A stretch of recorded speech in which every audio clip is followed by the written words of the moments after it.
Hi guys. Hi. Hi. Hi. Hi. Hey. Hi. Hi. Hello. Hi. Hi. Hi.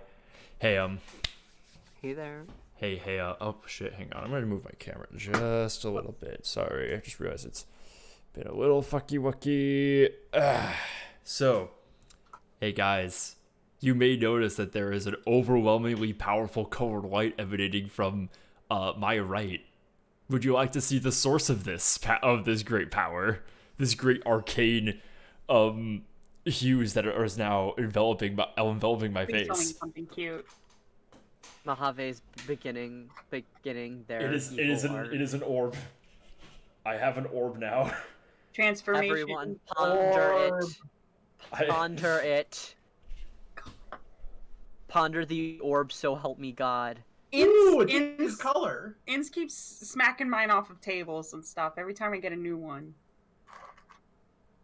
Innkeeper is smacking Okay, the orbs off of your tables? I've pondered the orb. I think I'm Yes. gonna go commit war crimes. See, I- this is I- what I- I mean. I They have- mean. I think I'm considering massacring the remaining Andamanese and wiping out their whole civilization. How about you just draw some triangles instead? I'm gonna skin you. See, that's Let's the play- orb speaking. Everyone, let's get a petition right now to send Mojave to orb rehab, where they take the orb magics out of you and re-goodify you and take the evilness away. Yeah, Bean, we're playing Kingdom Hearts. You're talking about extracting the darkness from my heart and making me pure again. Unheartlessing me. Anyway, I'm gonna go to game capture. Wow, that is fucking potent. Rapidly sound like- re-heartlesses and unheartlesses you, like flipping a light switch. Yeah. Also, fun fact, I'm gonna say a thing real quick where, for those who don't recognize me, on the off chance, it's been a while since I've been a CoCom, I'm Bean, co-streamer, fun fact. Bean, everyone fucking knows who you are. Good, good. Everyone here knows who you are, okay? You're one of the main four.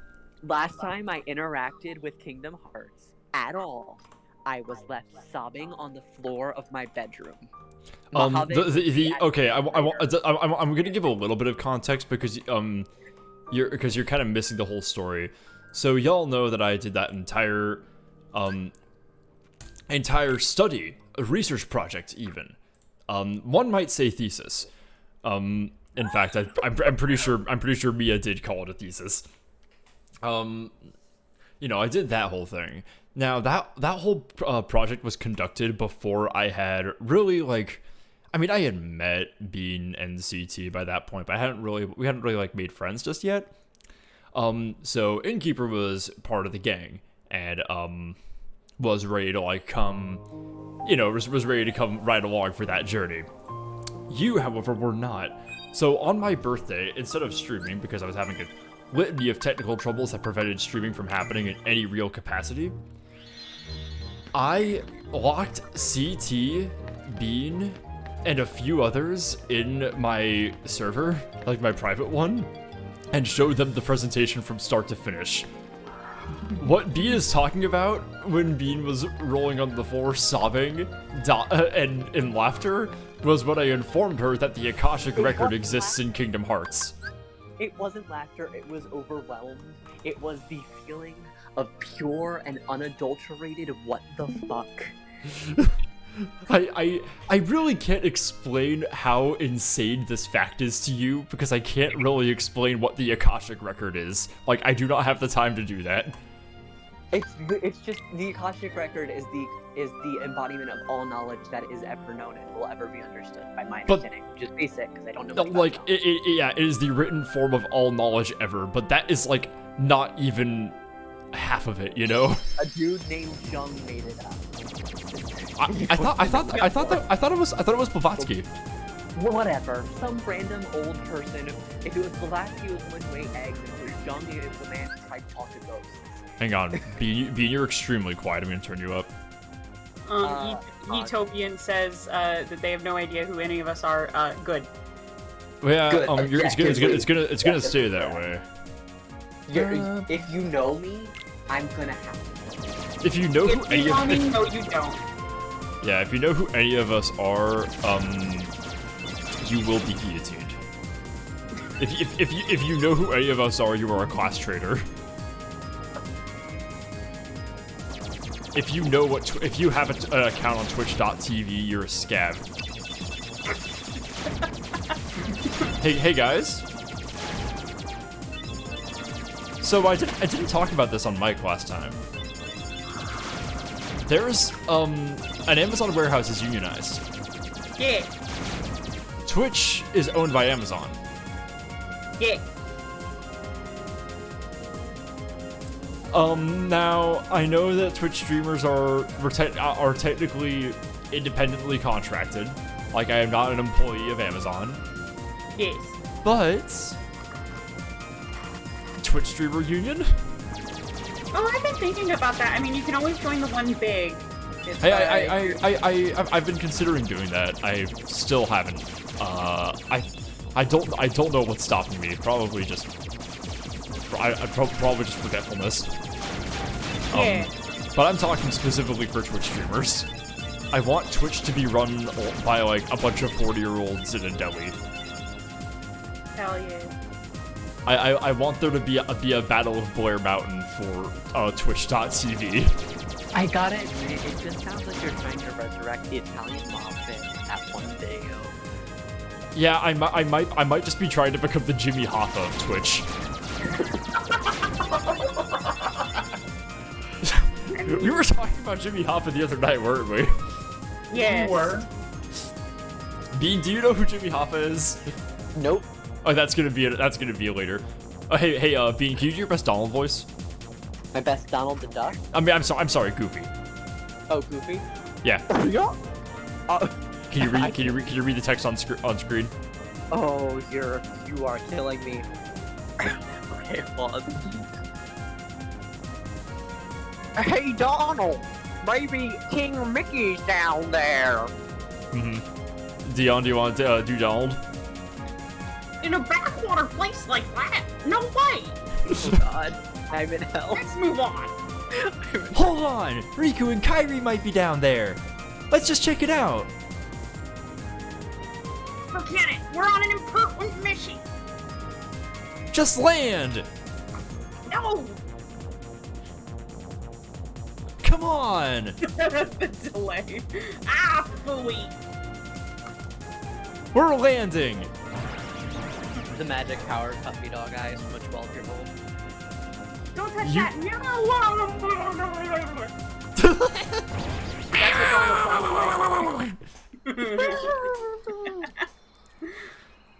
So I'm not Oh, continuing. I I'm gotta not get better. continuing. I'm not continuing the bit from last night. The sound alerts are back to normal. We're not doing the true or false thing. But I am still raising the bits for every single video game Donald? ever Goofy? Yeah. because that goal has not expired. Hey, Bean, have you ever seen Tarzan? Tarzan the movie? Yeah, Yeah. yes, I have. No, Tarzan the person. No, Tarzan the person, yeah, I met him down at the deli. Yeah, he goes to a. He's a regular at the local Jack in the Box. I have a friend who played Tarzan in the musical. Yo, you're fighting a tiger? Who's That is not a fighting tiger. See ya! Bean. Oh, tiger! Bean. It's not a tiger. Come on! Ow. Just because I'm dumb doesn't mean I'm stupid. I like how he's just. I like how Sabora's just refusing to attack me. Does he have? Oh, for a second, I thought Tarzan had a keyblade. No. No, there's don't- only one. Sabor. Danger. Yeah, there is a single Keyblade that chose Sora specifically. Thank you. All right. What is this place? I wonder if we're gonna. I wonder if we're gonna get any actual like. I wonder if we're gonna get any actual like non-Disney Look, stuff I tonight. got separated from Like my any actual friends. story. Have you We seen might see. them? We might see Riku once, depending how well I do. Oh, I do know one thing we're gonna see tonight that you guys are gonna. That Dion, I think you're gonna love. Friends. Oh boy. Right. But My friends. since There's Bean two of doesn't them. know what Final The last Fantasy one has VII got is, it won't mean as much to her. Oh. You know what?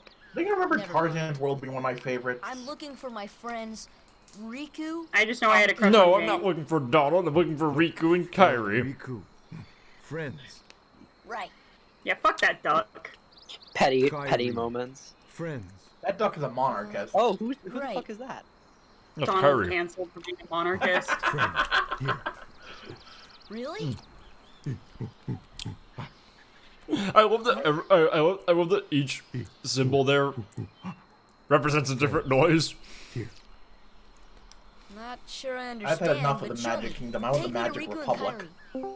Tarzan. What do I got? Hey, Cash. Go. And I'm Sora. Tarzan go, Sora go. Sora racism moments. Wait, Tarzan's white. Wait a minute. Tarzan's... I believe Tarzan's white, but born and raised in Africa. Does that make him Afrikaans? No, you have to be Dutch to be Afrikaans, right? He might be Dutch. Very well could be. Afrikaans is its own, like... Do you think Tarzan's a white Rhodesian? He's a member of the British noble I don't think nobility, actually. I don't think Tarzan counts. I think Tarzan transcends race. Monkey. Oh my god, we're gonna get the Monkey Heartless this episode, this fucking stream. Oh yeah. I'm so excited. The what? Oh, Bean, Hello? Bean, remember what a heart? Oh, hey Clayton. Bean, remember what the Heartless look like? Yeah, that weird like they're black. Yeah, That yeah. sounds really bad, but like they're like a black void of like shadow. Yeah, they're all black little shadow fellas. All right, hang on. All right. Tarzan's in your So, party. You know what that equipment, means? Tarzan. I'm sorry, but I will be taking these. You know, every time Disney tries to portray colonialism, it's always a guy with a shitty little mustache. And Which- it's Do you have any other examples? Governor Ratford from Pocahontas. Ratcliffe. Whatever. Walt Disney. Oh, I didn't see that. Walt did. Walt Disney also. Them assholes in Atlantis. At least Nah, one of them has never. a shitty little mustache. Oh shit! Hey Cody. Hey guys. Hey guys. Remember, hey. Oh my god, hey. Hey guys. Whoa. Remember? Hey Cody. Remember Kingdom Hearts? Remember Kingdom Hearts, everybody? Better. Oh yeah, VIP Kai. I forgot about that. Everybody's saying happy birthday to me, despite it obviously being Ansem's birthday. You guys are. I can't believe you would do this.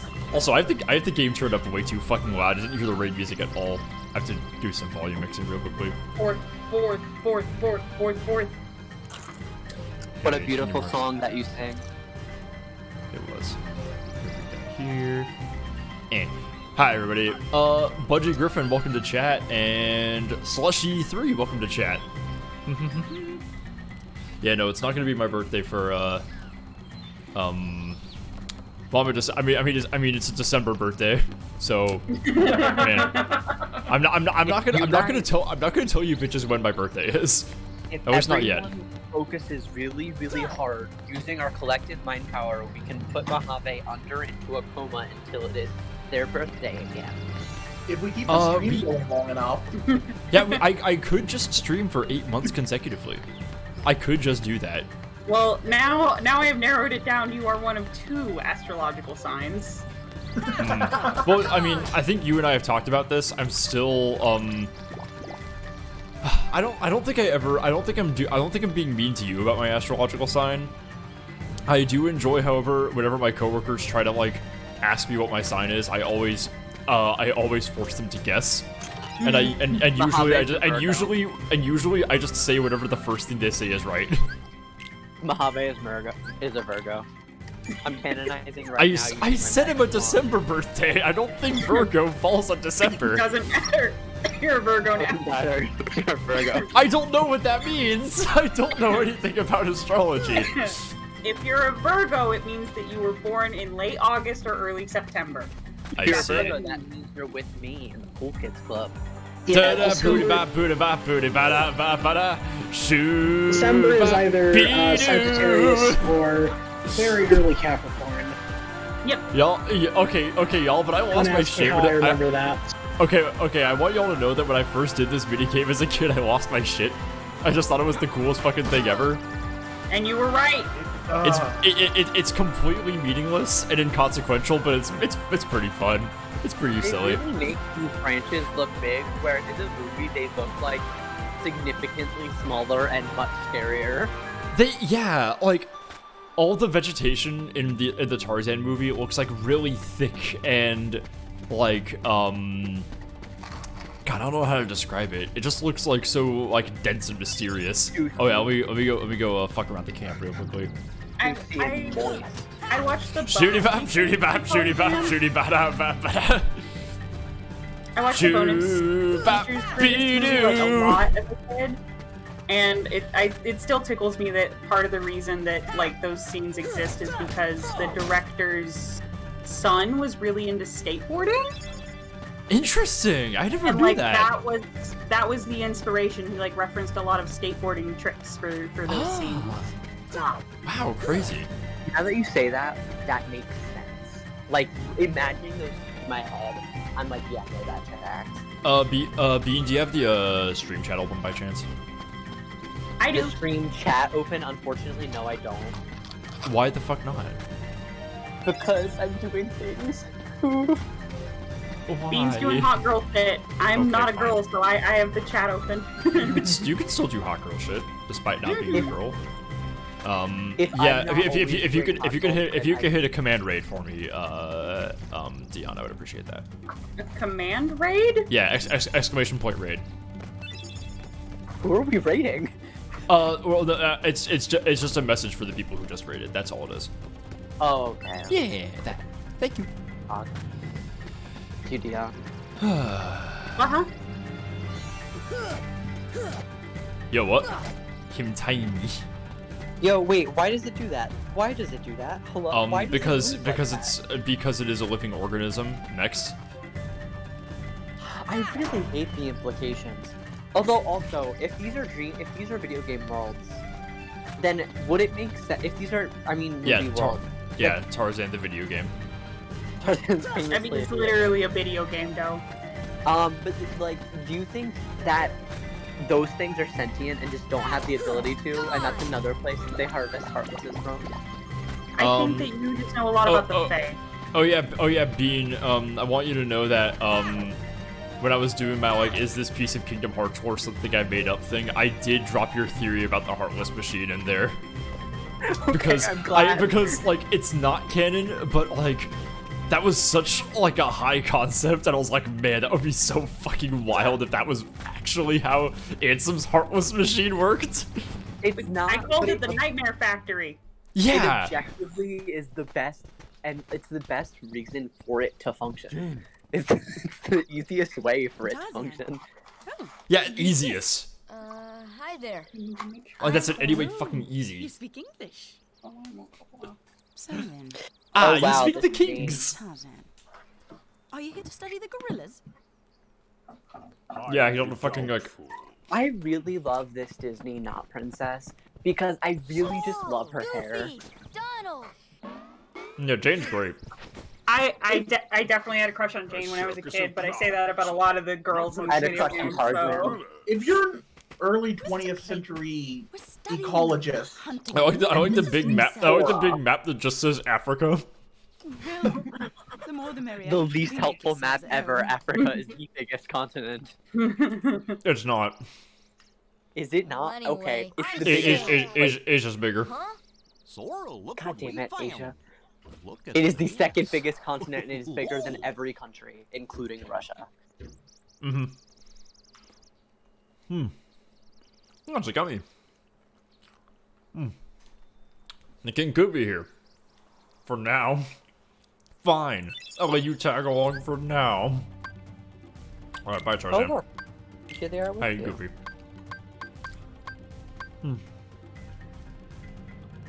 Oh! I had a huge gay crush on Tarzan back when I was a boy. Then I became a girl and now I'm a boy. Oh, Jake, you're so right. The fucking painted ass mouths are so goddamn funny. We're raised in the jungle by gorillas. You speaking in gorilla back there.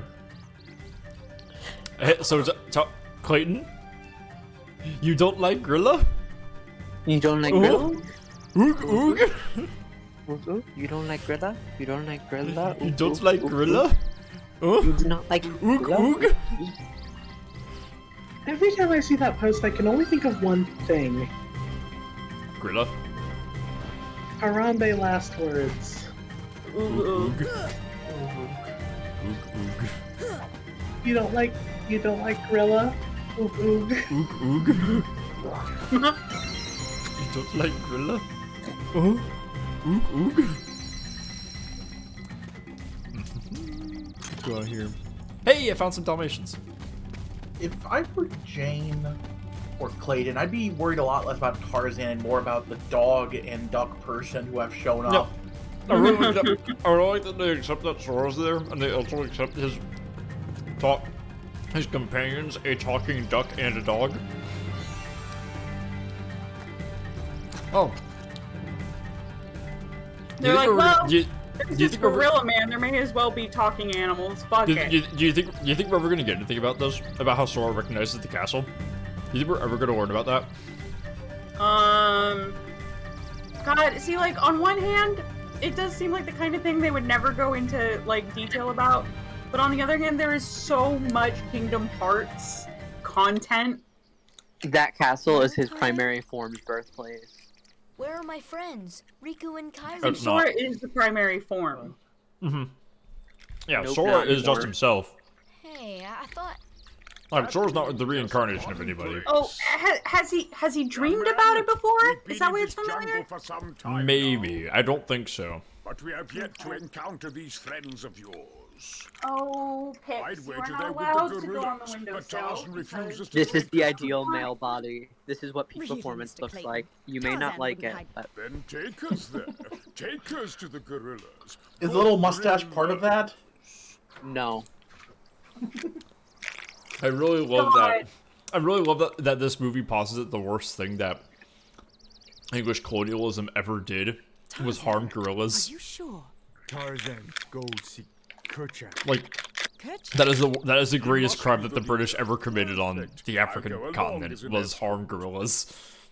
You know what? After I all, think is we're a gonna avoid that dangerous joke word. because it sounds really, really bad if you look at it a certain way. God, that fucking like that stolen ass smile from I think it's a Captain Hook smile. So let's save here. So we're gonna go find Gorilla. Y'all, my cat is. Oh, shit! Oh no, oh yeah, we have to like fucking fight Sabor over and over until the Heartless show up. Oh wow, what a... Oh, This lion's really fucking going ape shit. do you know what an animal is, Bean? I live in a basement, dude. How do you? You should know what rats are then. No, it's a finished basement. Why would I know what rats are? Did I fucking stutter? I used to live in a basement, and one day I Deep saw a mouse. freeze. Uh-oh. This isn't an Applebee's. Ouch. I think I need to equip some potions. Yeah, probably. No, don't walk onto the table. Walk onto the leopard. Walk onto the dangerous big jungle cat that's trying to kill and eat me. You know, this reminds me a lot of Elden Ring. That's fair. Joke was made last night, babe. Sorry. God Yeah. damn it. Fuck. You want to know the worst bit of hiking advice I ever got? What? Dog. It was that if you see a mountain lion about to attack you, and you can't do anything about it, like you can't try to scare it off, you should hold out your non-dominant arm so that it will attack the arm, and then you can turn the arm to break its neck. No. That's terrible What? advice. Yeah, As if you, a person, could break a mountain lion's neck. Yeah. That is not fucking possible.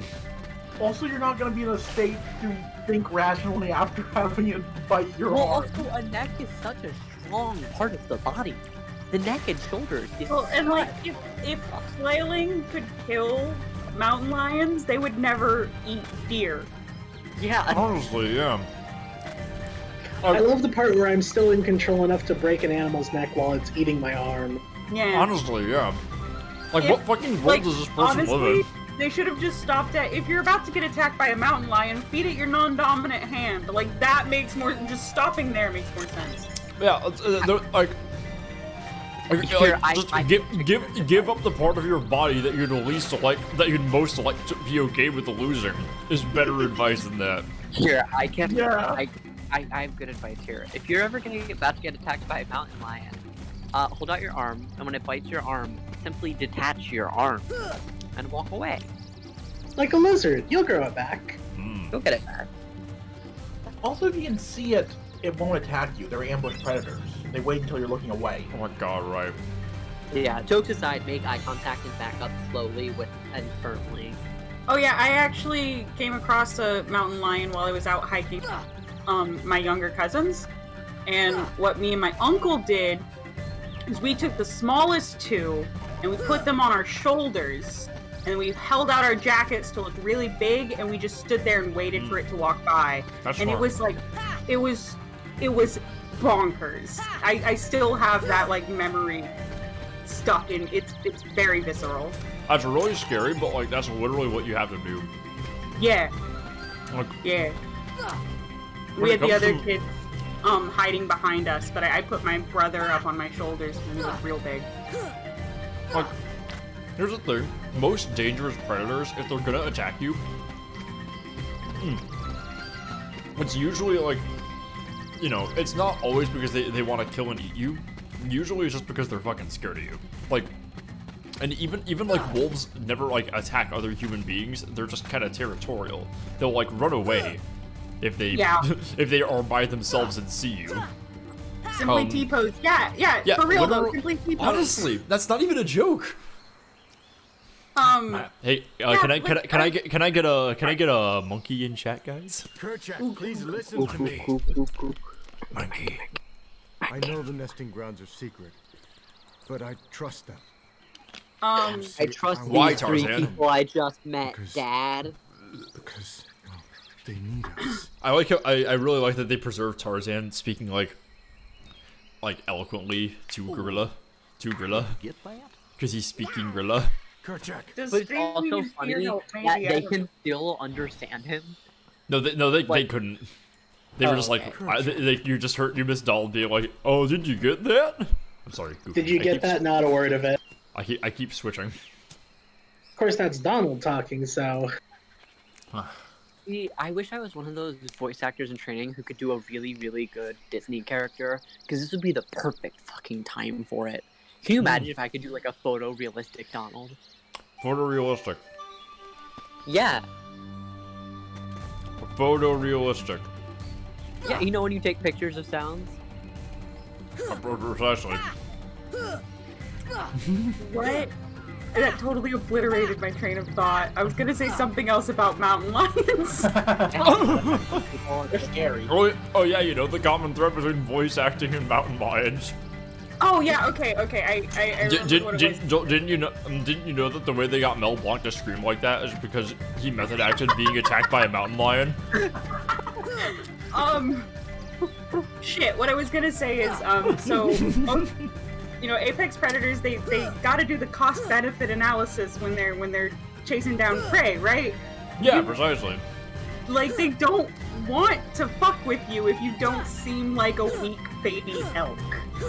The thing know- that growls at you is not the thing that wants to kill you. But yeah, the thing that growls at you wants you to go away and like just don't break eye contact.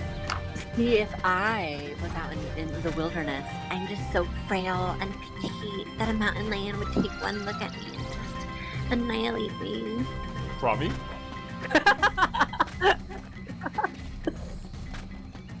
Promise, just for you. Just for you, Mojave. That was me reading from Mojave's diary. Bro, what? Oh. Oh was wait, just no, I'm talking super, about I'm doing a super, I'm camping super trip. taking the long way to get there. May and I were just talking about doing a camping trip. That'd be fun. Yeah. We want to rent one of those cabins. Ah, There's something really like primal about camping. It's so great in theory, but in practice, if I'm outside for longer than 3 hours, I'm going to die. Oh, look, he's back. Ow, son of a bitch. Why is this leopard so Yo. buff? That jaguar is really going apeshit. Remind me, are gorillas apes? Yeah. Yes. Going Yo, ape. gorilla.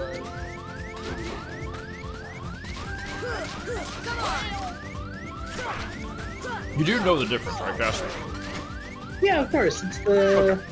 I remember that it's tails. I don't remember which one is which. Monkeys Apes got do tails, not have apes, apes do not, yeah. And gorillas don't, so they're apes. Okay. Fun fact: gorillas have 40. They have an extra pair of chromosomes compared to us. Ah, only one extra? That's all that separates us from gorilla? Yeah. So the theory is because there's actually this one set of chromosomes that humans have. Generally, humans have 43 pairs of chromosomes, although not everyone.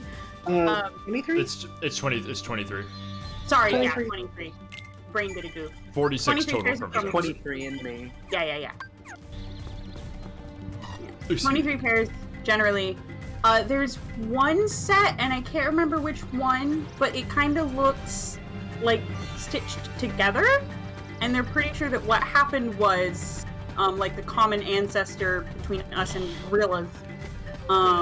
It had 24 pairs, and 2 of those pairs squelched together, and that's why we have one less pair. Interesting. Yeah. It's also I worth am- noting that it's not just the having the same number of chromosomes that makes us whatever. There's deer that have 46 less now. Okay, I should do this room now. I legit. This is the point where I completely forget what to do. Oh shit! Hey DJ, thanks for fucking 400. What? Nobody can do that today. 200 bits. I want you guys to know that I'm extremely tired today. So basically, so I got up for an 8 a.m. shift at my job, worked that shift, came home, went to Home Depot to do some fucking like yard work.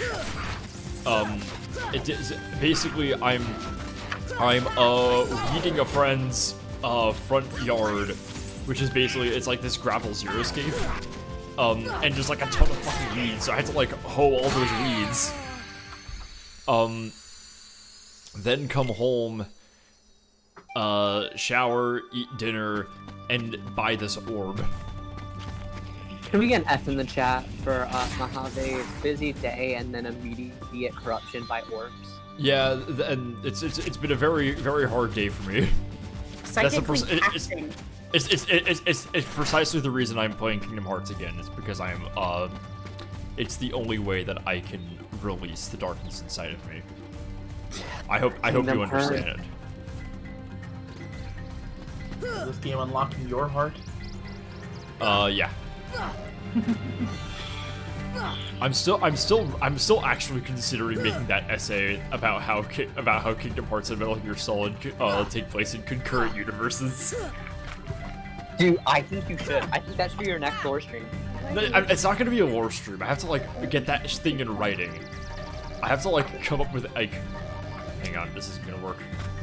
Cite your sources. Yeah, exactly. Peer reviewed. There has to be like diagrams, you know.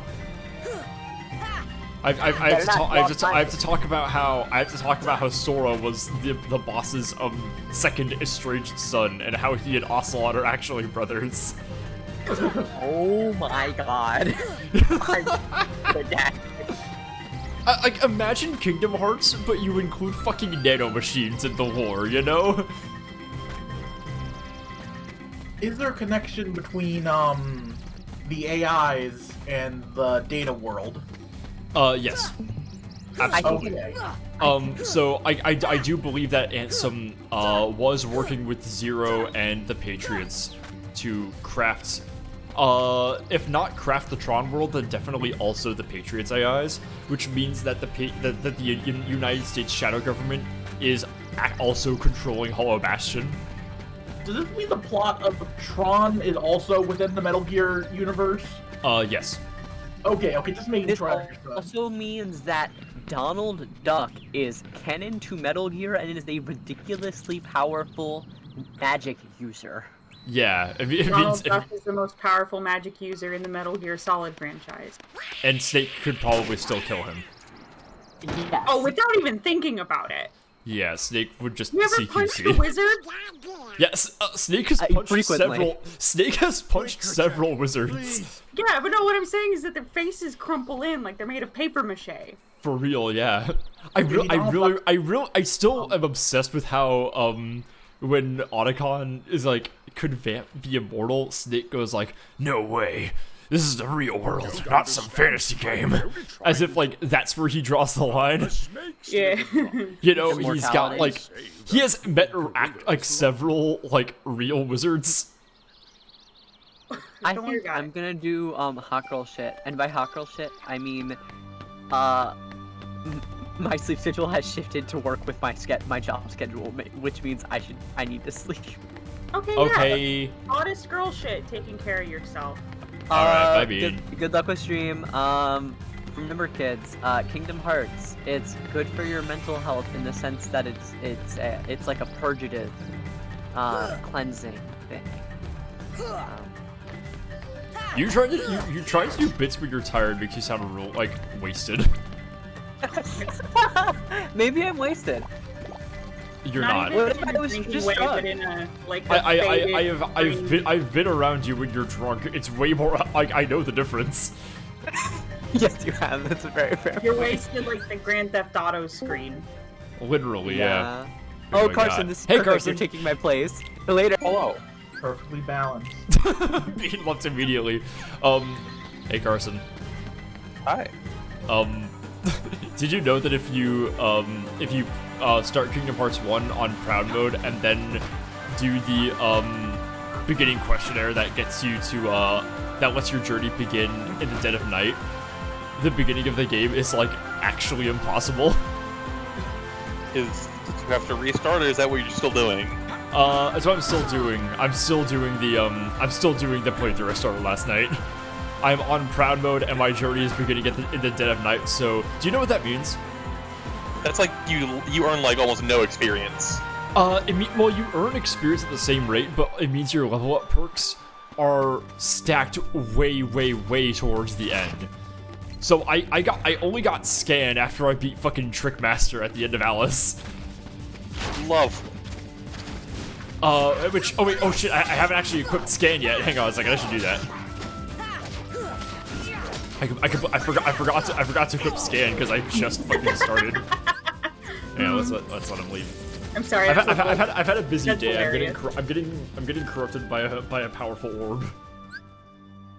Let's see. I mean, Abilities. doing the work you do would honestly make me conk out a little bit earlier in the day too. No worries. Well, are you talking like my actual day job or like Yeah. my hobbies? Your day job.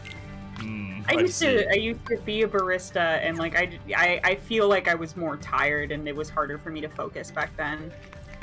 Because like Customer service is just like that. Because I want you to know that like studying the Rhodesian Civil War for fun so I could better understand a video game was also pretty exhausting.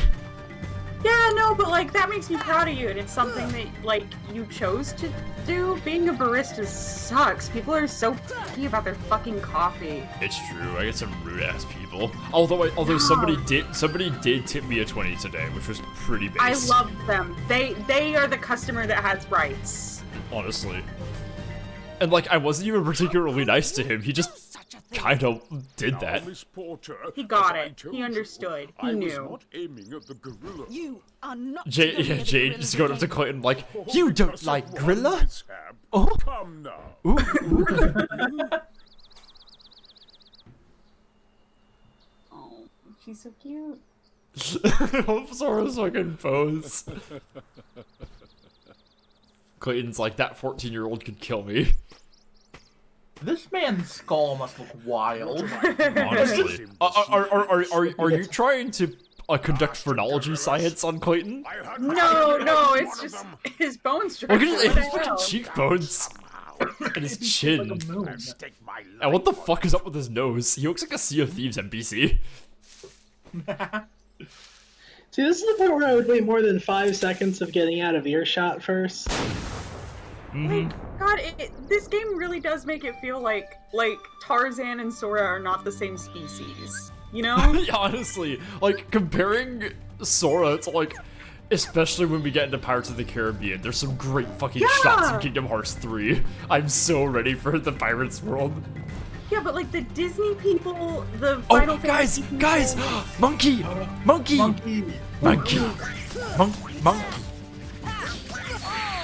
Fuck! Monkey! Yeah. Monkey I kill. love Monkey Heartless. They're so good. Oh, they are very mean. Hey, you stop it! You stop it! Okay, they die. They're very highly allergic to fire. Sora standing next to Tarzan feels like Mario from Mario Odyssey standing next to a normal businessman.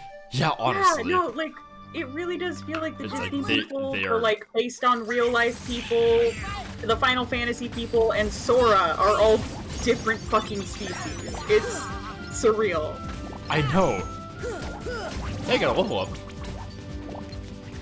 Having a bit more max HP is actually very, very nice. Sora likes Grilla. Oog, oog. Don't like Monkey, apparently. Monkey. Who do we got? Hey, CC. I'm attacking Monkey and being Yeah, that's really the effect this orb is having on me. That's cool. I'm slightly drunk. Oh yay! I just posted a new what's CT drinking tonight. Oh wait, there was an actual new one. All I saw was that you reposted Lost Cause. No, I just posted a new one. I could read it out to you if you like. Yes, please read it out to me. Let's all experience this live. Okay. The Seatbelt.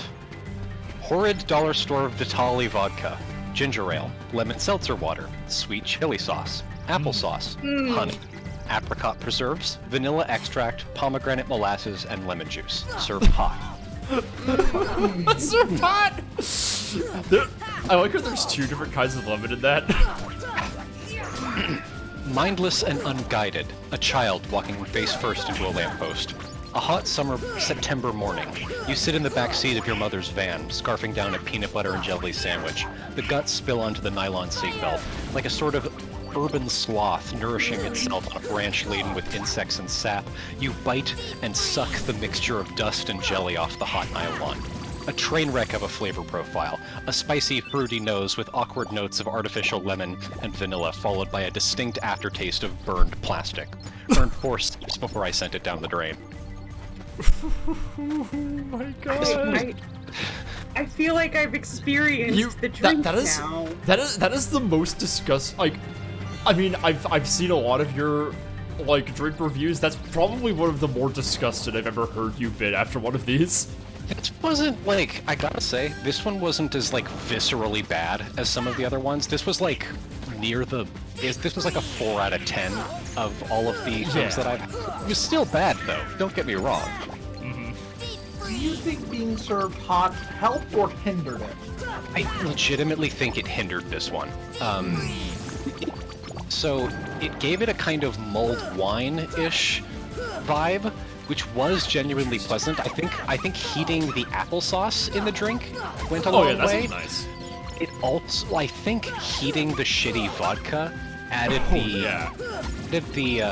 the burned plastic aftertaste, which murdered this fucking drink. Like I could not finish it after that. I feel Not like to mention what the heated lemon would have done to it. That also sounds pretty nasty. I like a hot toddy, you know. I enjoy hot toddy, but this was just bad. Like when I say it tasted like drinking a hot seatbelt, that's literally what it tasted like. I feel like based on your description, having it cold would be something more akin to like a really bad meal replacement smoothie, which in the grand scheme of things,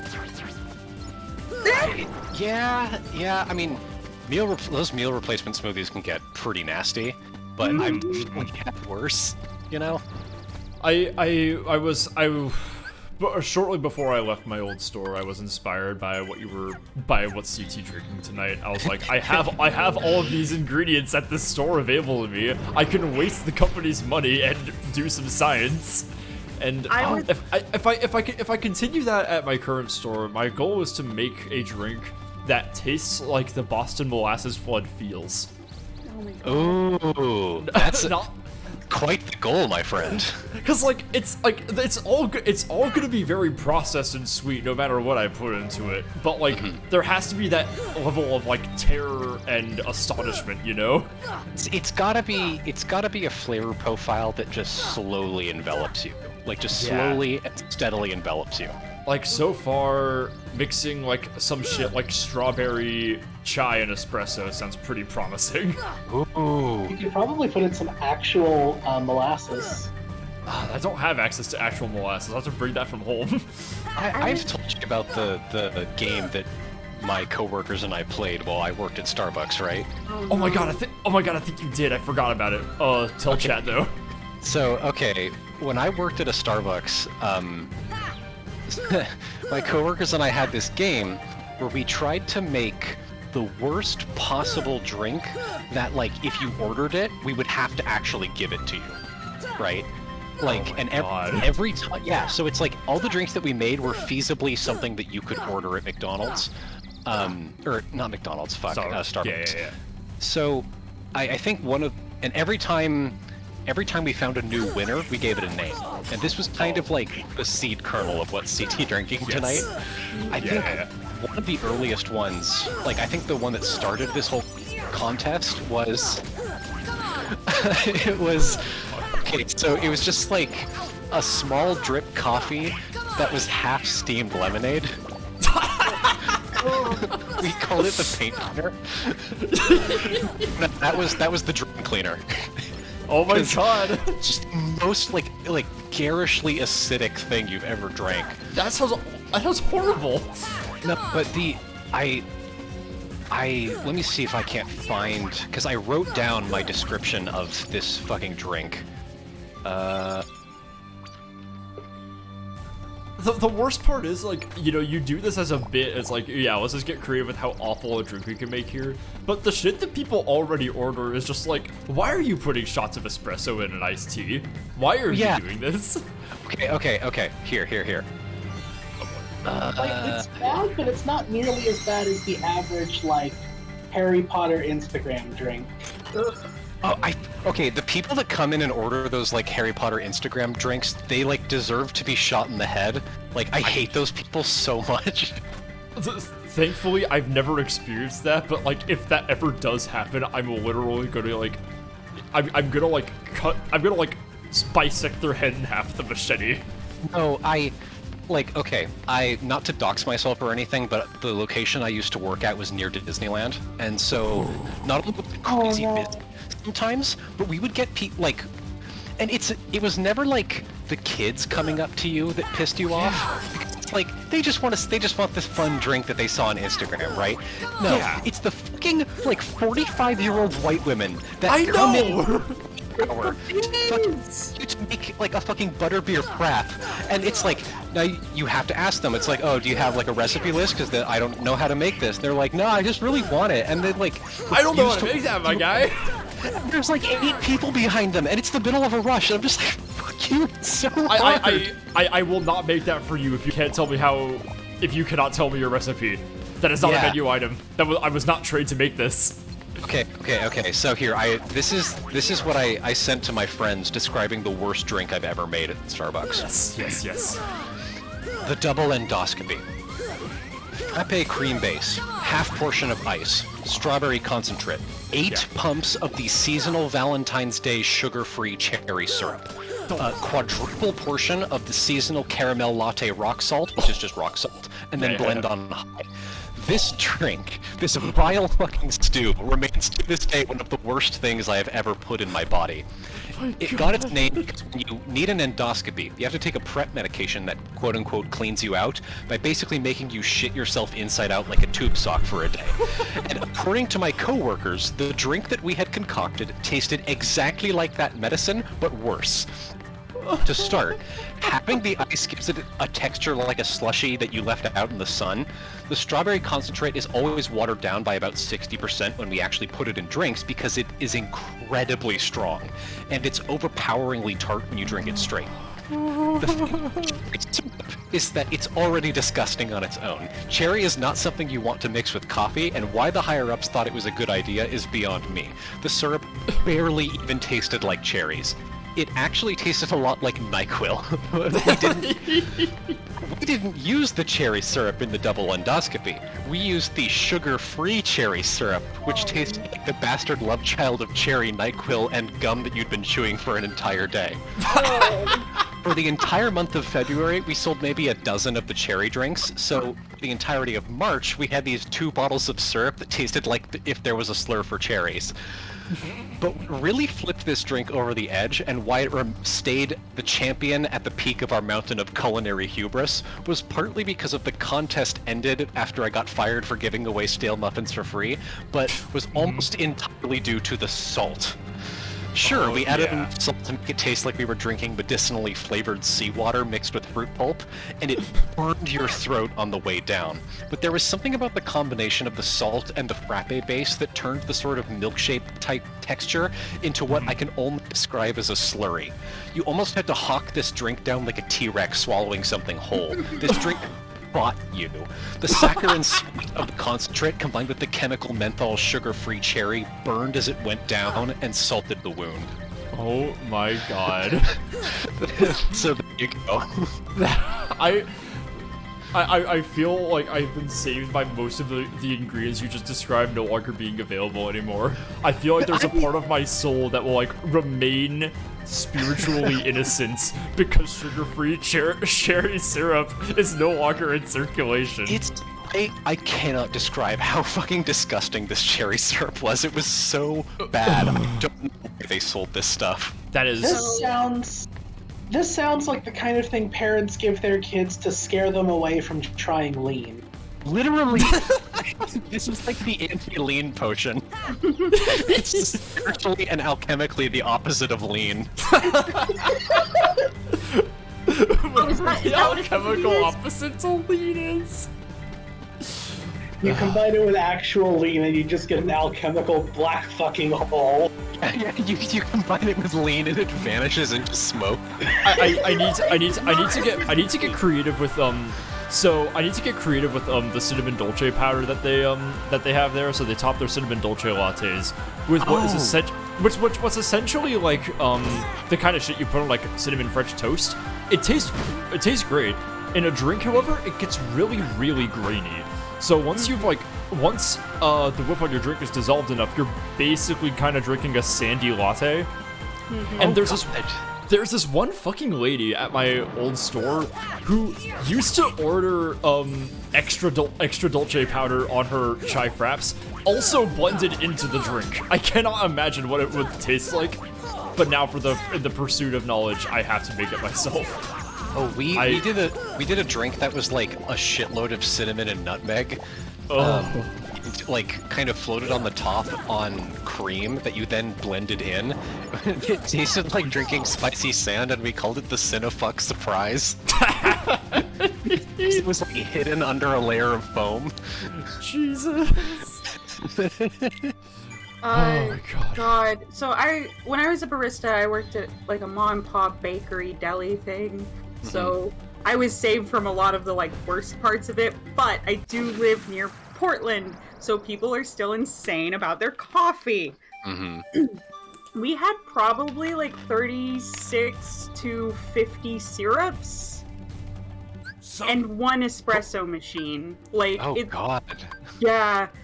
And I managed to stay the siren call of attempting to make a very gross drink, but I would try like off-the-wall combinations of syrups. Yeah. And our strawberry syrup was also that way. So I would make the chocolate-covered strawberry, which is just a mocha with strawberry and extra whip. And the difference between a pump and a half is ugh. Ooh, yeah. Yeah, that sounds wretched. But my favorite and the one that actually caught on, I had a couple regulars that would come in and get it, was blue raspberry and lemon Italian cream soda. Oh, that sounds good, actually. Yeah, I those made it for things sound myself good, 'cause like, individually. I made it for myself because I'm a little funky, I guess, and I like let one of my regulars try it because I told him I was trying to make a Star Wars drink. I'm gonna interrupt real quickly. DJ, thanks for 4 months. Mark, thanks for 13. Thank you so much for the service, guys. Mark, you fucking loyal bastard. 1 year of service. I love you, dude. Dang. Getting a new hat as well. Hat check. Hat check. Owl hat time. It's owl hat. But no, that's the end of my story. I'm so glad I resisted the urge. What the fuck?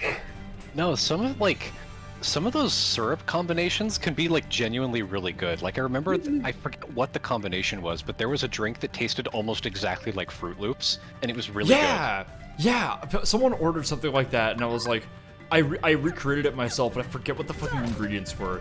We had a strawberry kiwi syrup that I love. It's so rare to find. There's a place that I go for work, and they have vending machines, and in one of them there is Fruit Loops flavored Pop-Tarts, and it is exactly like the cereal. That sounds bomb. That sounds it's fantastic. Really, really good. I wish they had like a toaster that I could use, but it's just oh god. Ooh. Oh no.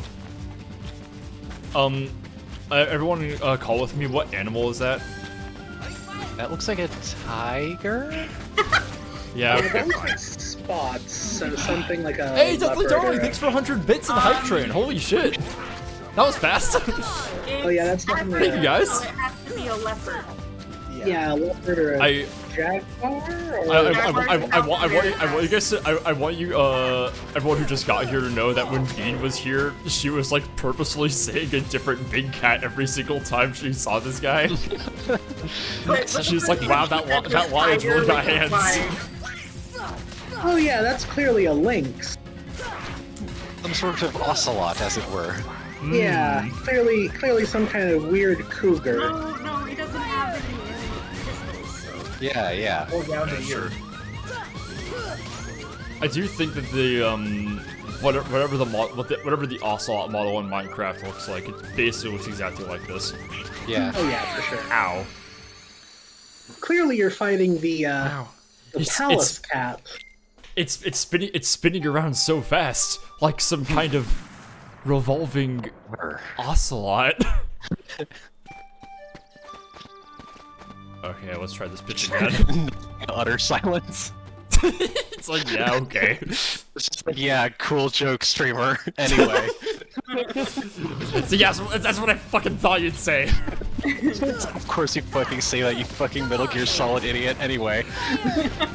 Were you CT? Were you around last night when I proposed trying to write a paper in which Metal Gear Solid and Kingdom Hearts take place in a concurrent universe?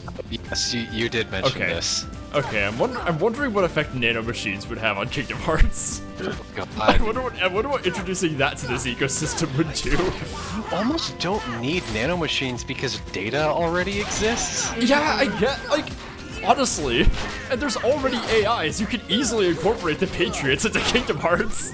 Yeah, like, very easily. I don't know, the idea of adding, like, Metal Gear Solid-ass, like, Cold War-era spy politics into Kingdom Hearts would just, like, push this over the edge. but also adding Heartless to Metal Gear, you know, like that's somehow part of Ocelot's plan or something. Metal Gear are responsible for they're the U.S. government's response to the Heartless threat. Yeah, that's why Big Boss is making Outer Heaven, is because he needed to amass an army to deal with all the Heartless. God. I honestly think that I could do this. I want to know what Raiden's nobody would be like. Oh, God, don't tempt me. It would be the most the nobodiest nobody to ever exist. Oh my God, I would love to see that design. Raiden is like already kind of a nobody. Yeah, like literally. Bayonetta is too powerful for us mere mortals, and either piece. Jade's not wearing shoes. No, Bayonetta is his nobody. Yeah, that's what I'm saying. Like, even that's like beyond the bounds of this. Cool. Like you can't really have a member of Organization 13 unless they're kind of an edgy little emo bitch. Yeah, even like the quote unquote cool ones are still kind of lame. Yeah, it's like Bayonetta's too genuinely cool for that. Honestly. Jane Danger near Treehouse, got it. Jane Danger near Treehouse. I forgot how much this makes you fucking run around. Alex. Game.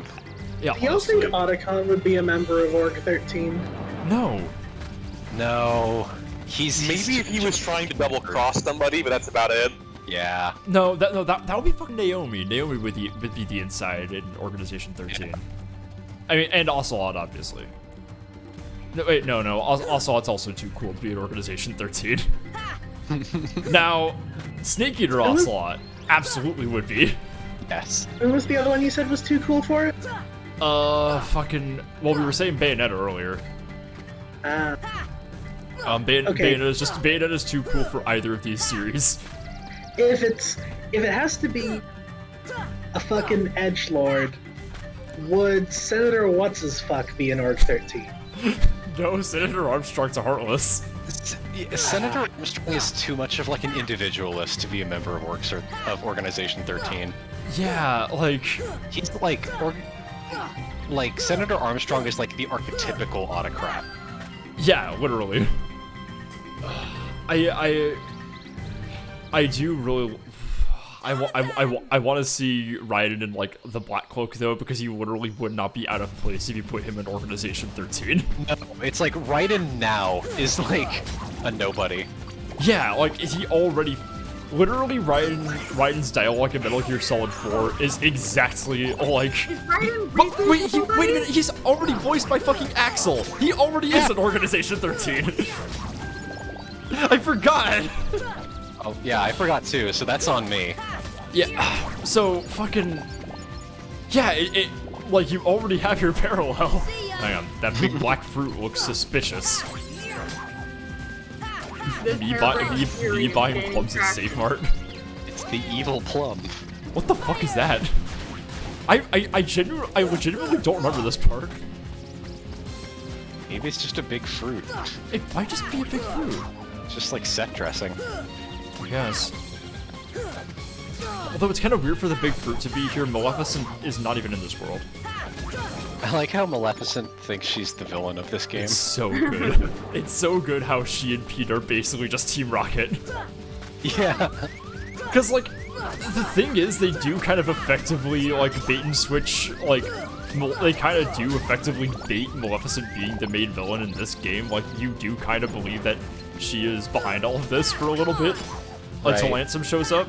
But, like, every single time she shows up in a subsequent game, she's just wasting time.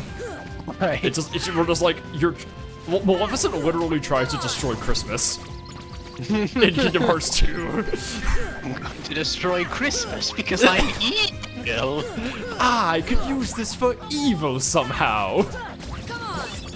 Oh, man, I recently finished fucking this fucking novel, Red Pill, and it's this really amazing like postmodern novel that explores like political unmooring and the nature of conspiracy theories and all that shit.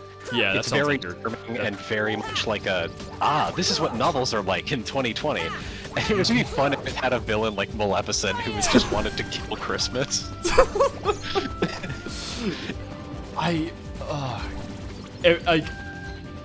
The amount of stories that would be improved with a Team Rocket with just like some inconsequential side villain that is there to simply cause mischief, but not do anything actually competent. It was like our whole bit the other night about how we thought that fucking Elden Ring should have Breakfast Valley. Breakfast Kingdom, yeah! Like, it just out of nowhere in the middle of it, it's just like, welcome to Breakfast Valley! You need nuts. Yeah, you need a break. Let's just have Breakfast Town, but it's still like unreasonably difficult. Right. It's still a Dark Souls game. In that same way, it's like I want the next Murakami novel to have like like Pete and Maleficent in it. Yeah. Oh my god. It's okay, like just give me a break. Like give me a little spot of sunshine in this dark world. Just a little bit of camp, please. That's yes. That's all I want. Just be silly. I mean, there's a reason that there's a lot of jokes in Hamlet, you know? Yeah. Literally. Yeah, there's a lot of jokes for the people on the floor and a lot of like fun literature jokes for the people on cushions. Exactly. That's why Shakespeare's good. Yeah, shit. I mean, what am I supposed to do? My favorite line is "Man delights not me, no, nor woman neither." So why you're smiling, you seem to say so. I think of all Shakespeare quotes, nothing will ever surpass "Phil and I have done my mother." Yep. Fucking all. Where is Lucy when you need her? I need the all-time Shakespeare quotes right now. Oh, that one's pretty great. Man, every time I took like a Shakespeare study class in school, it's like it made me want to take more Shakespeare study classes. It really does. What's that quote that's like, it's remarkable that Shakespeare is good despite all of the people who tell you that he's good? Yeah, it's like... yeah. It's like, a miracle. Oh, this is actually genius, and he's very funny. Like... Mm-hmm. In a way, I'm mad that Shakespeare's actually good. Yeah, for that precise reason. Gorillas. Oh yeah, I was saying earlier that it's very interesting how this game posits that, well, Tarzan basically posits that the worst thing, the greatest harm ever done by the English colonization of Africa was harm to gorillas. They're hurting the fucking gorillas. fucking boomers' eyes. It's very good. Also a big fan of all the maps that just say Africa. Doesn't say where. Yeah. Welcome to Africa, you know, Africa. Africa, are we in Eritrea? Are we in South Sudan? Are we in Kenya? We're in Africa, baby. What's going on here, bud? Sora runs into Henry Morton Stanley. Oh, God. What's the overlap between gorilla habitat and leopard habitat? Part of Africa where there are gorillas and leopards. Yeah, it can't be that big of an area, relatively. Oh, it's this fucking guy. I mean, it used to be bigger. Well, yeah, no, of course, but... Like, at the time, because I think this is, like, late 19th century or something, like, all around... I still have legitimately no idea what to do about this enemy. I have no idea how to fight this thing. Carson, did you ever figure this out? Figure what out? This fucking guy. I don't remember. You know how long it's been since I played KH1? It's been a while. Might as well have been yesterday. Do you need to use Blizzard on him? Maybe, I don't know. I honestly do not care enough to find out right now. I also don't want to fight these things. Hang on, do I have any items? Nope, I have a single potion. I need to go refill. Ouch. Because I'm about to fight, Okay, fun story about the boss I'm about to go fight. So, the first time I ever streamed this, I got as far as this world my first stream, and the boss I'm about to do took me an exceptionally long time to fight. Oh, is it the chameleon thing? It's the chameleon, yeah. However, once I fucking beat him, once I actually beat that fucking thing, when you finish this world, you are immediately extracted to the gummy ship to be sent back to Traverse Town. However, that means you don't technically have a chance to save. Because I was wrapping up for the night, I went back into this world to go save. However, that immediately reset my progress. And when I opened this game up again, I spent like an hour running around Traverse Town, not having the things I needed to progress because I hadn't beaten this world, and I had to come back and beat the boss again. I would fucking kill someone. Oh my god. And then after I did that, my game crashed and I had to fight the boss a third time. It legitimately made me want to just like give up this game and stop streaming. I'm very happy I didn't. Yeah, you're like owed reparations. Fuck. I really am. You can sue for emotional damages. I'm gonna sue Tetsuya Nomura for wasting my fucking time. Anyway, let's go fight that fucking chameleon. Class action lawsuit. The worst part is I actually really like the chameleon's design. He's one of the cooler bosses in this game. Oh yeah. I have a very fun strat for fighting him. I've discovered something that I'll show you guys once I get in here. Dreamer. Mike. Yes. Oh wait. Is this a cutscene? Monkey. Chat, you know what to do. Monkey. Ooh. No! Clayton, you don't like Grilla? Ook. What the fuck is up with his model? I know. Bop, bop, bop, bop, bop, bop, bop, bop, bop, bop, bop, bop. Alright, boss time. Anyway, you were saying. Yeah. So have you met in Elden Ring? Have you met Patches yet? I did. I have fought and met Patches. Yes. Okay. You can. There's a part later in the game where you can summon Patches for a boss fight. Oh, I saw this. He takes damage once. He just immediately desummons himself. He doesn't even have to take damage. He looks at like the situation and stands there for a second, and then he just leaves. It's so really good. It's so fucking funny. That's valid as hell, though. Me, honestly. I can't believe it took FromSoft that long to make Patches that good. Right. Okay, so here's my plan for this fight. 1 second, please. Okay. Now, what you don't realize is that the chameleon is deathly colorblind. He cannot. If I stay completely still, he will not be able to see me. Are you for real? Is this like an actual part of the game? Yeah, he can't fucking hit me.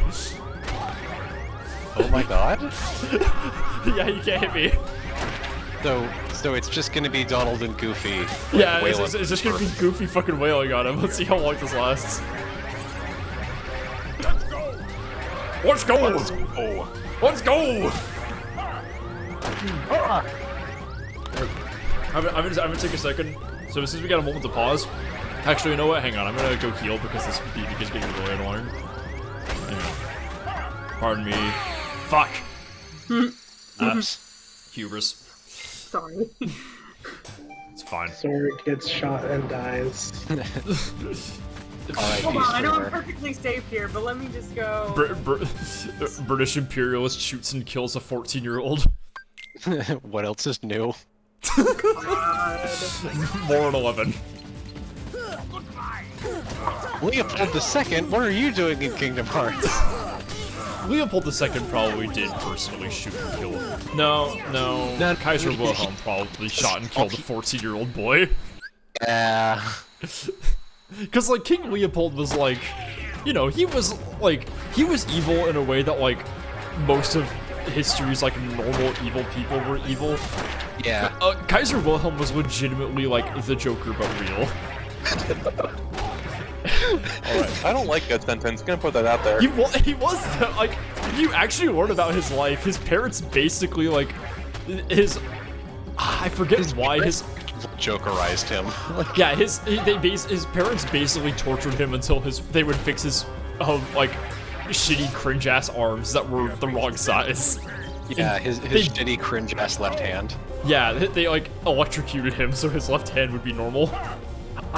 The fucking animal baths thing is so fucking funny to me. What the hell? Alright, so now that I have a moment of pause, I'm gonna show chat the orb again. Yeah, I'm just gonna... Orb! Yeah, orb time. Yeah, so... Kaiser Wilhelm had access to some of the best doctors of the early 20th century. So it's like 1904, right? And the doctor prescribed him a thing called animal baths, where basically what they would do is they would take a live rabbit, and then they would kill it, and then stick the young Kaiser's shriveled up left hand into the corpse of this freshly slaughtered rabbit, as to impart the rabbit's vitality into the young Kaiser.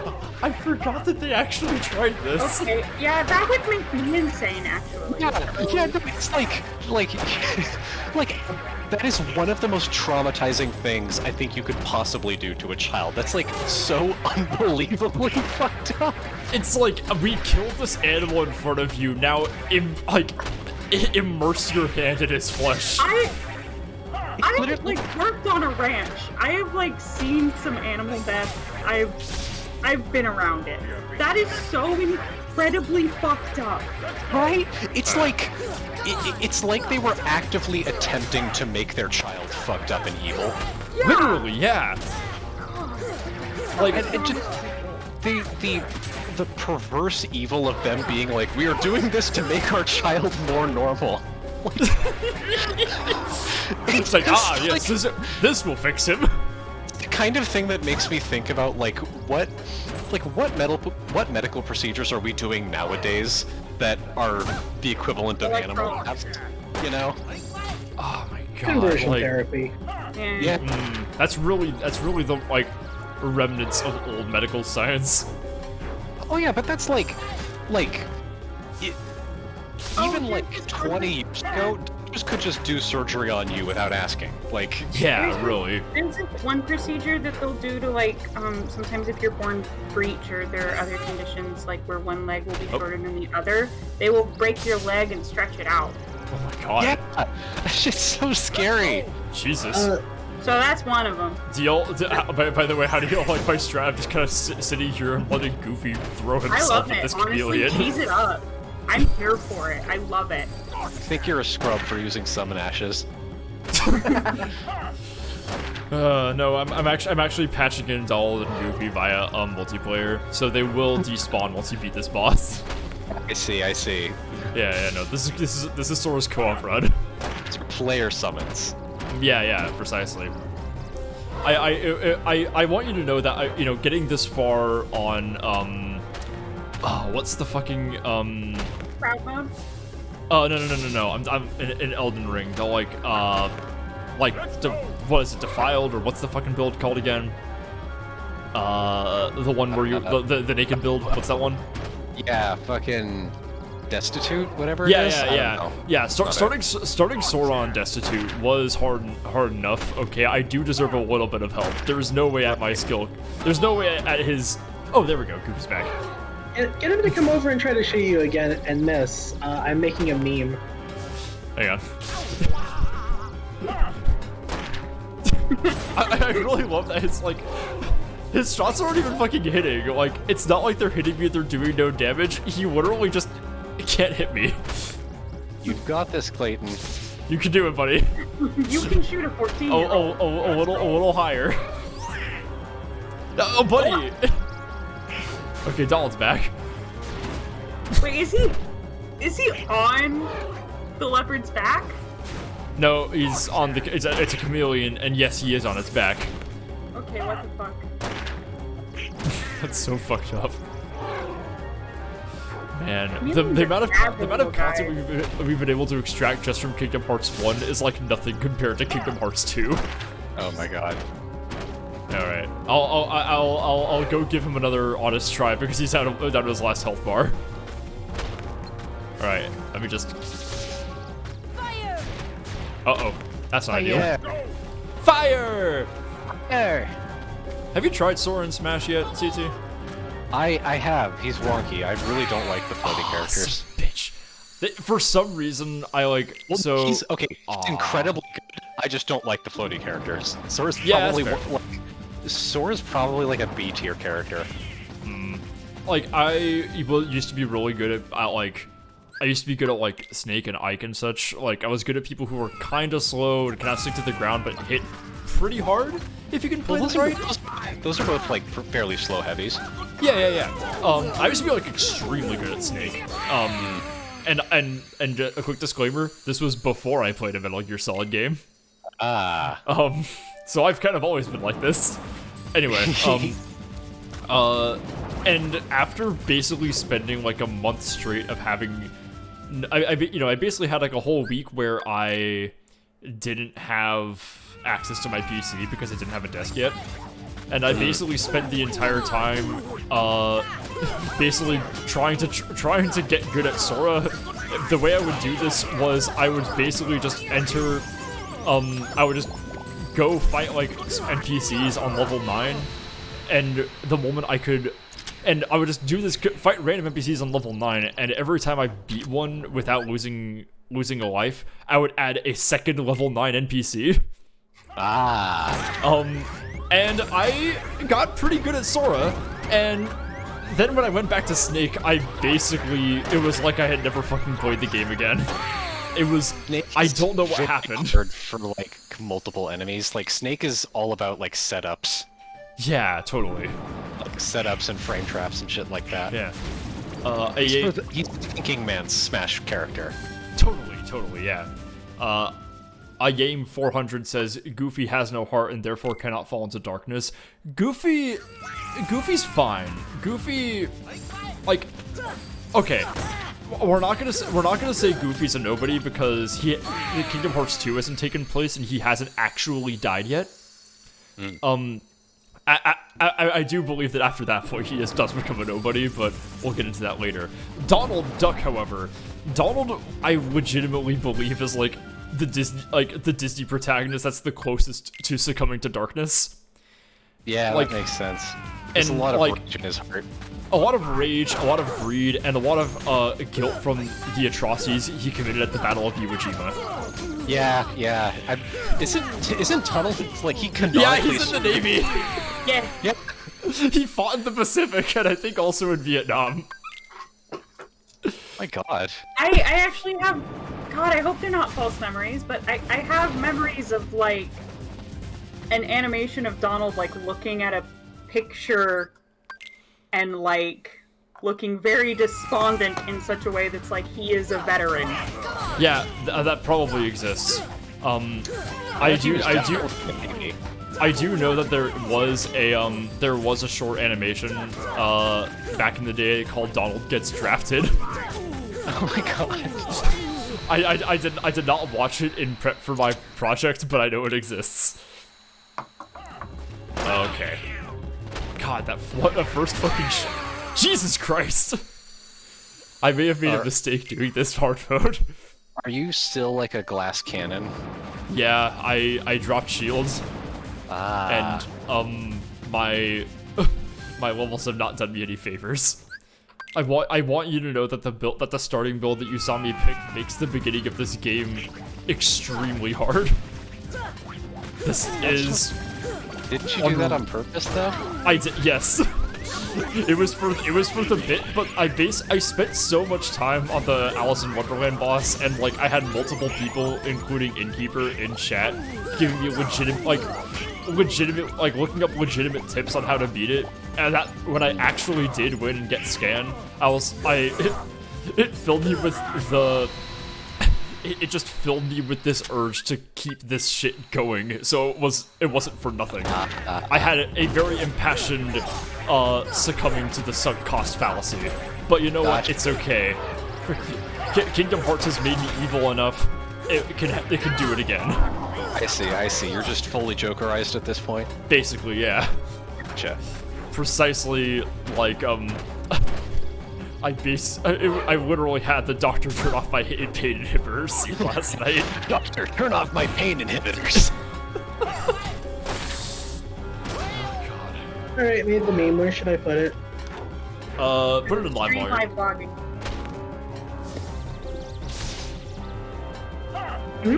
Oh, yeah, shoot. I'm low energy, so I'm gonna head out. But it's been real fun. Bye, Dion. Thanks for coming. Bye-bye. Bye-bye. Okay. Get him, Goofy. The fact that this is actually more of a legitimate strat than actually trying to fight him. This, yeah, I think this is okay. Yeah, at this point, just do whatever, man. Yeah, who fucking cares? I realized what this strategy reminded me of and had to share it. All right, I'll check it out later. Actually, no, I'll just look now. I need some to fill space. That's pretty good. Hang on, I need to see. Yeah, it's in the Kokov text and also live blogging.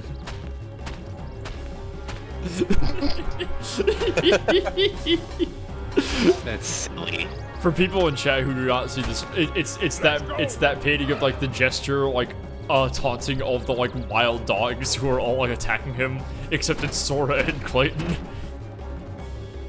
It's quite funny. It's pretty great. All right. Gotcha! Misses again.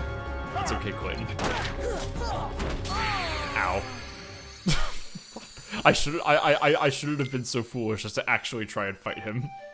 I really hope that hang on, let me roll out here real quickly. Goodbye,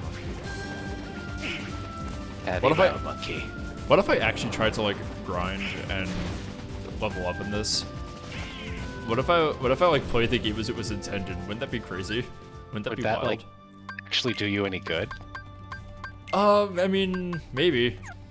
Like, it is a Square RPG. There is an element of like you should just go grind for levels now.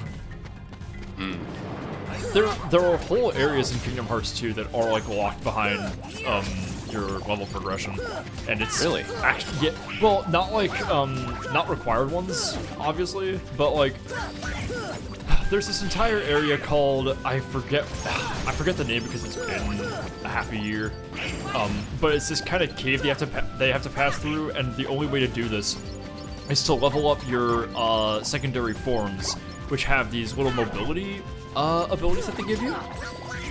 You have to level them up so that they're efficient enough to actually get through all the obstacles. Like you have to like get your glide up and your high jumps and shit. And at the end of it is a big series of hidden bosses, including what is probably the hardest boss in a Kingdom Hearts game. It is not Sephiroth.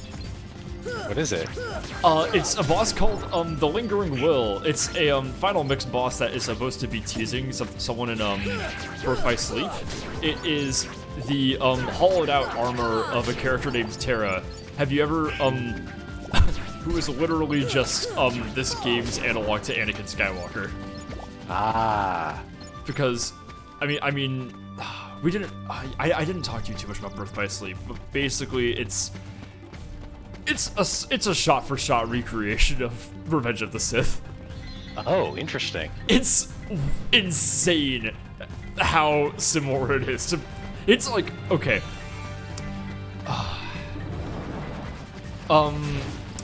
There is a literal. Okay, so not only is so Mark I think I told you that Mark Hamill and Leonard Nimoy are in that game, but there's literally a scene wherein Xehanort, who is exactly like Emperor Palpatine, ominously turns around to Terra and calls and like, "I'll be looking forward to watching your progress, Master Terra." It's like, yes, there's Rise Lord Vader. It's so one-to-one. That is fascinating. It's wild. I don't know why, like, Nomura decided he wanted to just make Star Wars again. And why Revenge of the Sith of all of them? Like, I mean, it was the most recent movie at the time, and it was like one of the best of the prequels. Yeah. I mean, I don't know if Nomura like actually likes camp or just like unconsciously just does things that are like makes camp icons such as every single character in this game. I think Nomura is just an 100% genuine human being. I think Nomura literally just enjoys the things that they enjoy and doesn't care what anyone thinks about their art, and I highly respect it. Oh yeah, absolutely. It's like, it's the same, like, this and Metal Gear are kind of, like, occupy the same space in my brain because they both come from just this, like, shameless enthusiasm from their creators. Yeah. It, like, I cannot stress how fucking edgy everyone in Organization 13 is. It's just, and there's no, and the series isn't even, like, about anything.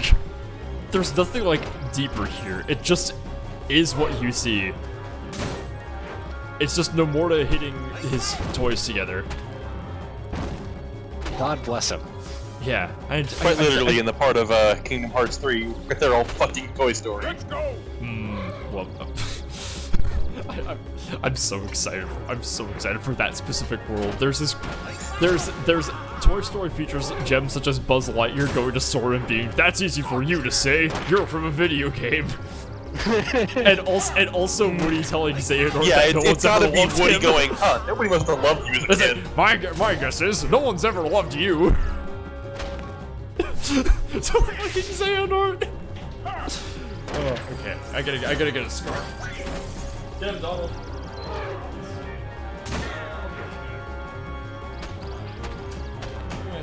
It's actually not that hot out, so dressing me up isn't welcome today. Let's go! Alright. Should I? Go ahead. I'm gonna go crazy with stupid. Excuse me. Bye, Clayton. Let me heal. Have I told you about the dog run? I don't think you told me about the dog run. Okay, I'm doing a run in Elden Ring right now where I'm using only dog/beast related items. Interesting. I'm having quite a fun time actually. That sounds incredible. I know I'm playing the game kind of wrong by doing it the way I am, but I have like almost all of my stats in like the 30s and 40s because if I can't beat a boss one way, I don't want to go all the way and respec and try to beat another way just to get back into it again. So I just have like all of my combat stats. The only one I have really low is Arcane because I don't have anything that I really need to use it with. Because Melania kicked my shit in a lot. I'm still struggling with Melania. The only reason I have beaten her, both times I've done it, is because I summoned in 2 people to help and then just fucking ganked her ass. She couldn't move. Yeah, it's like, I'm to the point where it's like, I genuinely am not sure how I'm supposed to beat this solo, besides just like learning to parry every single attack that she has, and I'm not sure how to do that. I've come really close using the Ash ringleader Tish or whatever. Oh yeah, the Black Knight. He's really good. Because he can dodge. He's got like the best survival instincts of all the summons you can get, which is very helpful. Yeah, because the thing that makes summons like suck on Melania is the attack that she does when she hits the second phase. Because all of your summons just like run into the whole Scarlet Aeonia explosion and die immediately. What? That is one of my favorite spells to use though. If I'm struggling with a boss, poison the fuckers. I feel kind of bad doing it, but if I'm struggling, that motherfucker's gonna go down eventually. Bitch. I got so close. I knocked Clayton off with the chameleon that he simply shot and killed me. Ah, just like in real life. People die if they are killed. People time they are killed. Your question last night about like why even bother with fucking guns in Kingdom Hearts? It's like there's probably only 2 characters that actually have guns, and they're the only reason they're ineffective is because of the genre. Like, there's no. They never treat having a shotgun as being more deadly than a Keyblade. Right. And the game has a pretty loose concept of what death is in the first place. Like, Sora kills quite a lot of, like, actual human beings. But it doesn't seem to weigh on it that much. It's like, it's implied that they, like, die for real, too. Yeah. And of all the crazy bullshit that happens to Kairi to, like, you know, just to write her out of having any sort of relevance, Xehanort does actually fucking kill her once. Yeah. Like, no, like, not her, like, her heart is suspended from her body, not like she's put in stasis. Like, she actually fucking dies. Like he kills her with a sword or something, like... Yeah, literally. So, when shit like that oh, hell yeah, that was actually a really good thing to level up on. So, I just learned ability, and, oh, I got more mana! Yay! See, grinding works sometimes. Yeah. Ow! No, my money! Dare I go back to Traverse Town and actually buy more items? I would have to endure Gummy Ship for 10 whole minutes, which sounds like hell. Do you have to use Gummy Ship every time you want to travel between worlds? No, after Tarzan, after this world you get fast travel. Oh, okay. So like they disincentivize you from going back to Traverse Town in this first stage, but like after you do this, they give you that little bit of quality of life. Finally. Gotcha. Goofy man, Goofy. No, Goofy charge. And I think this. It's either this world or the thing I do immediately after this that finally lets you cast Cure. How do I Slapshot again? Is there a command for it, or do I just kind of do it? Okay, rapidly strikes enemies ahead of you, occasionally deals critical damage. Anything that lets me simply hit harder. I get very frustrated with Kingdom Hearts because, well, at least this first game, because magic is so non-viable. But, so like, it's really only built around you hitting things really, really hard. But magic in Kingdom Hearts 2 is really fucking fun. Very exciting. Especially with, like, the wisdom form. Yes! Who just joined? Oh, hey, Enz. Hi. Enz. Monkey. I love how you can get chased by monkeys and leopards and God knows what else, and run into the tent, and they all immediately stop like monsters under the blanket. Yeah, they're just like, well. No, they're respecting. It's like football. You went out of bounds. Yeah, it's like it's like tag on the playground. Yes, it's the safe zone. Legally, all JRPG enemies follow the same rules. Like if there's a safe point, like they will like they all respect the sanctity of the save point. Yeah, because like if they don't, then the Geneva Convention will like get the hang of it. Right. Also, oh man. That's another thing that I'm gonna have to contend with when I combine Kingdom Hearts and Metal Gear lore. I have to introduce the Geneva Convention to Kingdom Hearts, which I don't know if I'm. Is Sora guilty of any war crimes? Ooh, let me think about that one. Now I'm just thinking about that. I feel like Geneva conventions. They don't even have Geneva.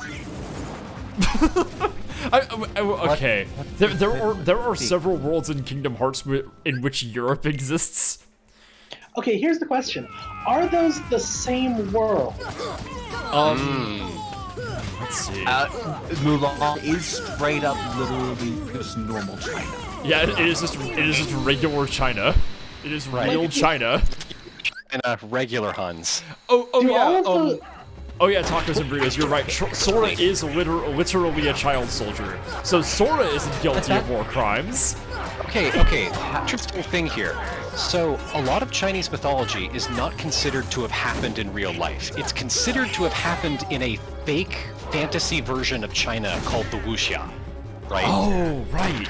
There's like historical, there's like a historical canon fantasy China that all of this shit happens in.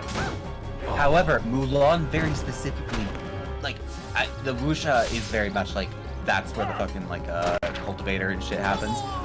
Mulan explicitly is normal, straight up China. Oh, it's explicitly Yeah. Also, isn't there Pocahontas in Kingdom Hearts? Unfortunately. No. Pocahontas is not in Kingdom Hearts. Hunchback of Notre Dame though is. Okay. Yeah. So. Oh no, we got Catholics up in here. Yeah, we get no, worse. The French. French Catholics. Oh no.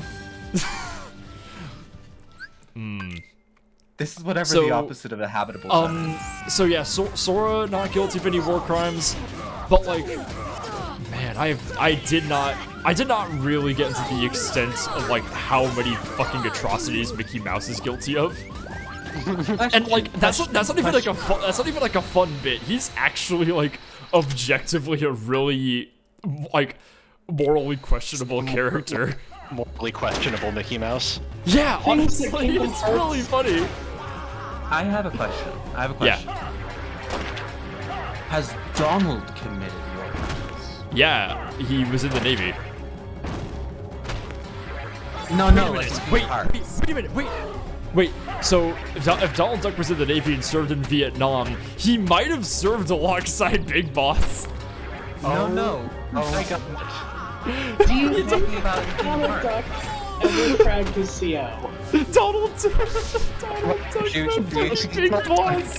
Do you think Donald Duck ever applied Agent Orange? I mean, yeah, obviously. What do you think? What do you? That did. Yeah. And what do you think Firaga is? Yeah. Okay, but that does mean Sora is doing war crimes if he casts Firaga. I suppose. That is true. I mean, so, fire isn't against the Geneva Convention, but, chemical weapons are.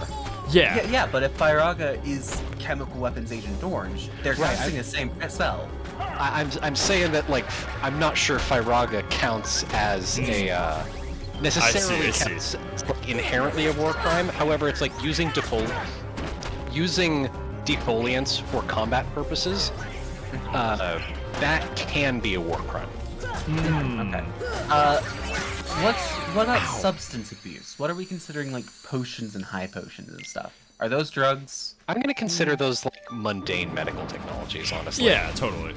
I guess in setting they are magical. You can just buy them at a store. You can just go down to fucking Walgreens and get a high potion. Advil cures me 40 hit points in real life. It wouldn't be 40. It'd be 2.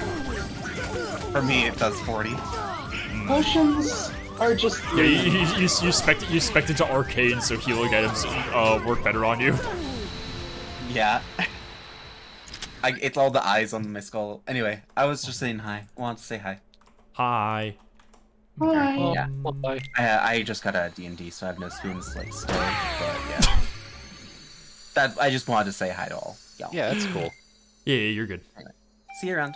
Bye. Bye. So I deserve reparations for having to fight this boss again. I'm seriously considering just going onto that ledge and then not actually fighting. I keep on intermittently leaving to actually do some damage. What if I just fucking didn't do that? Hang on. I'm thinking about that thing with Mickey Mouse committing atrocities, and I'm thinking things that Kingdom Hearts and Scoob and Shag have in common. Scoob and Shag. I'm not sure I know what you're talking about. I mean, are you just talking about the characters? Are you just talking about Scooby and Shaggy, or is this the name of them? No, the webcomic, the one that's. Oh, okay. I'm not sure how to describe it, other than it's if Kingdom Hearts was just every cartoon character ever instead of like specifically Final Fantasy and Disney. And also was JoJo. I see. Like instead of stands, they have ballyhoos, which work like stands, and they're all named after like TV things, like product dead placement or power or product placement. Yeah. or mute. Like a lot of them are literally just names of buttons on a remote. I see. I love the whole ballyhoo system so fucking much. And like the way it has like this thing is a counter to this other thing, and it's like, yeah, okay. Right. There's like physical ones and energy ones. And then Scooby-Doo is special because his is both. It's a hybrid one. Right. He has like a rare hybrid one. But it's literally just in one of the early comics they show him holding a gun, and his ballyhoo ends up just being that he can turn a regular bullet into a magic bullet. Yeah, and it penetrate magical defenses and shit. Fascinating. And it's blue! I should, for context, the whole comic is in black and white, but certain really powerful ballyhoos are in color. It's a cool effect, honestly. It's a really Interesting. Cool effect. Mickey Mouse is red. He is just And red also at is a all real times. character. And boy howdy has he done some war crimes. Yeah, he's like War Crimes George in that comic. Fascinating. Basically, to give you a sense of what's going on with Mickey in this one, he withholds critical information from Sora and friends about like basically Sora spends all of Kingdom Hearts 2 just trying to find out where Riku is and like what's going so like he could like just finally see his fucking friends again, and Mickey knows the entire time and simply refuses to tell him. But what's even worse is, okay, so just to like straight up spoil the ending of Kingdom Hearts 1, this game ends with Sora and Mickey closing the door to darkness with Mickey on the other side, with Mickey and Riku on the other side. What a later game reveals is that Aqua's down there too, and Mickey purposefully does not let her leave, and then doesn't tell anybody she's there once he escapes.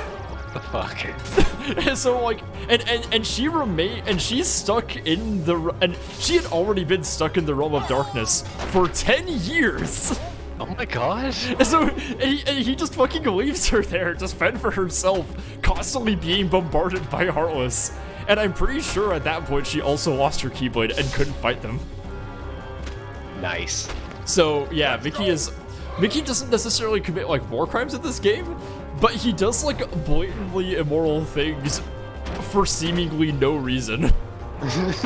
and the game is constant, and like it's not even like one of those, it's not even like a bad, I mean, it is kind of a product of this game really going up its own ass about retcons, but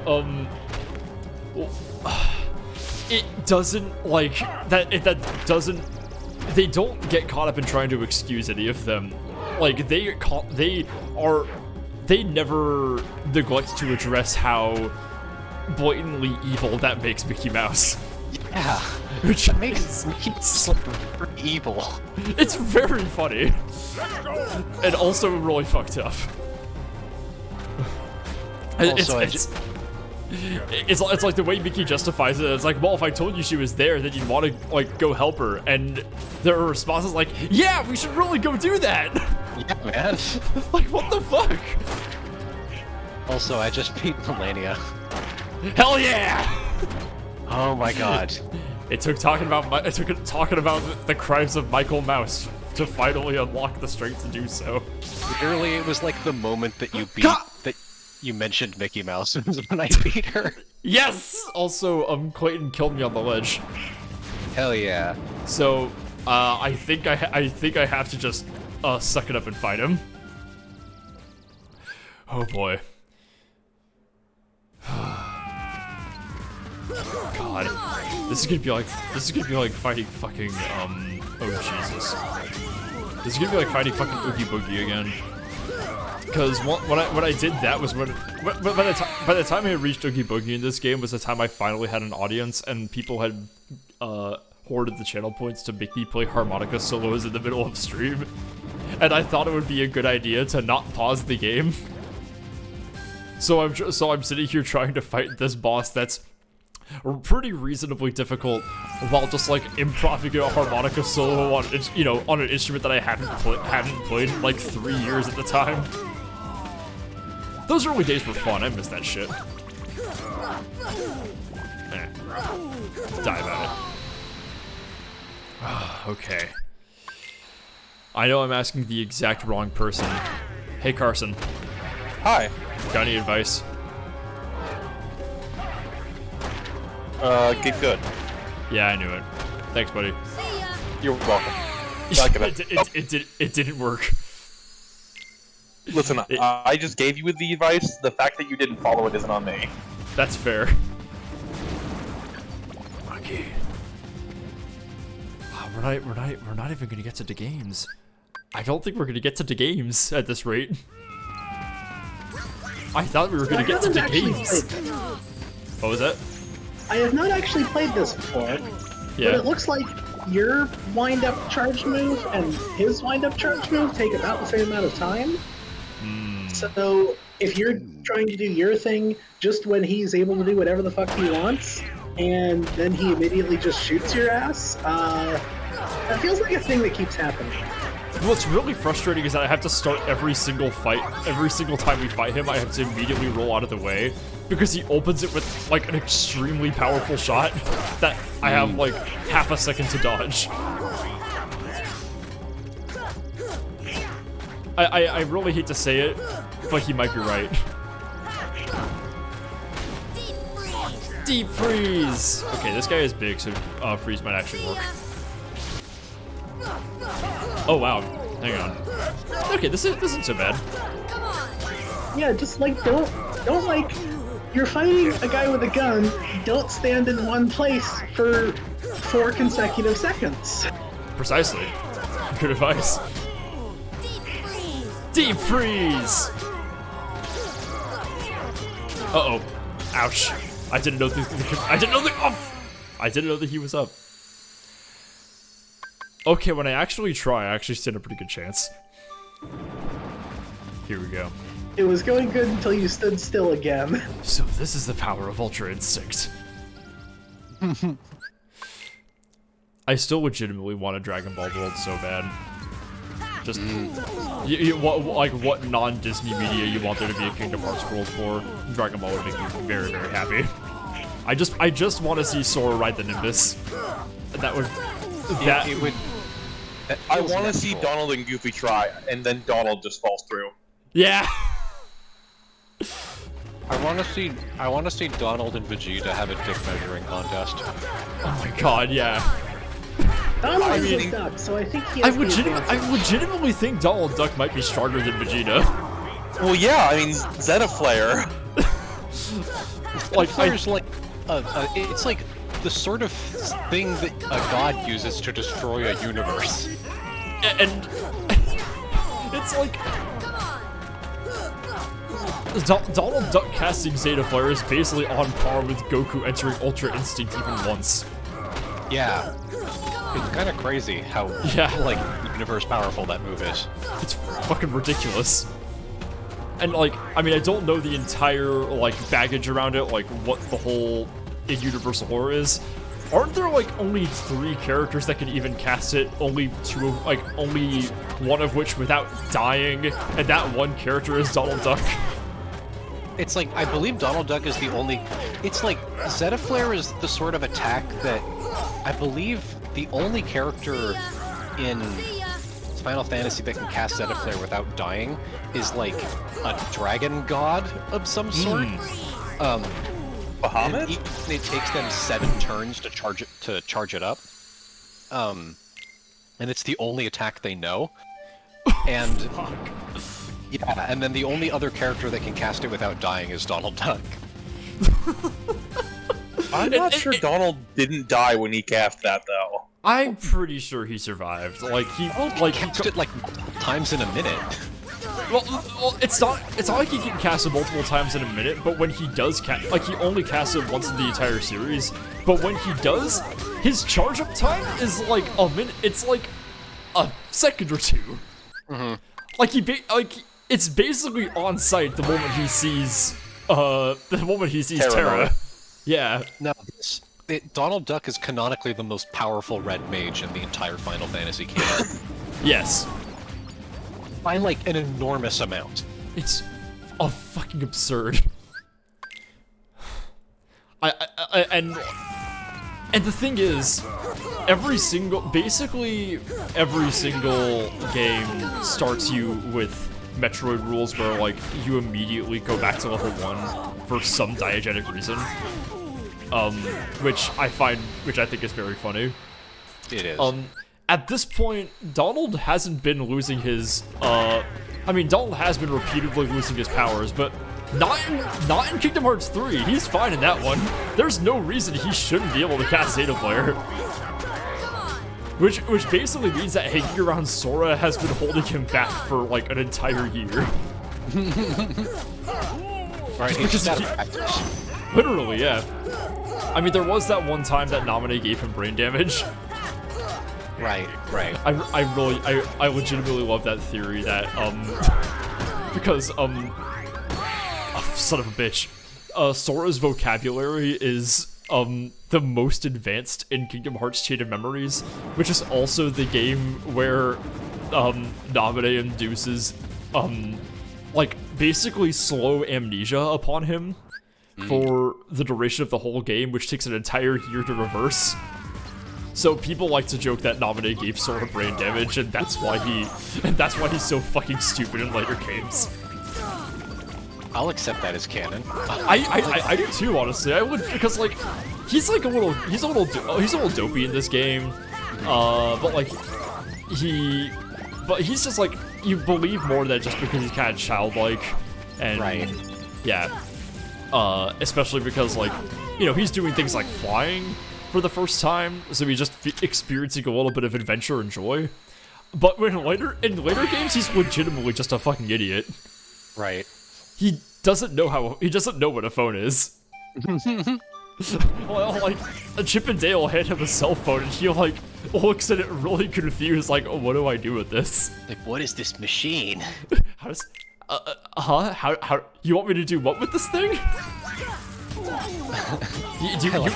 That Sora doesn't know what a phone is. It's so good.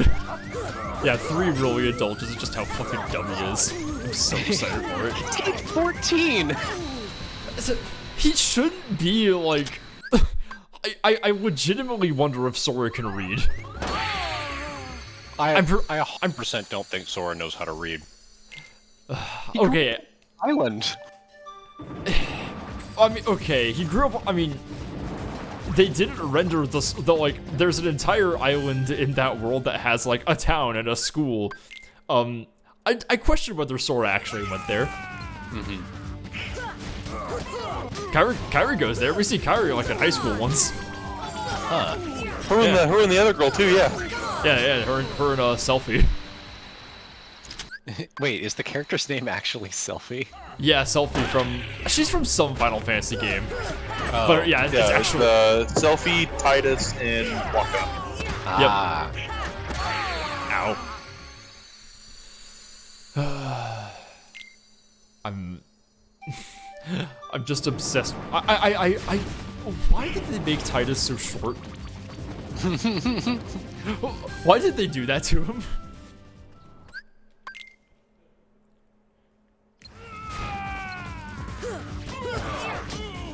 Now I gotta see what percentage of characters actually successfully killed Melania. Oh my god, yeah.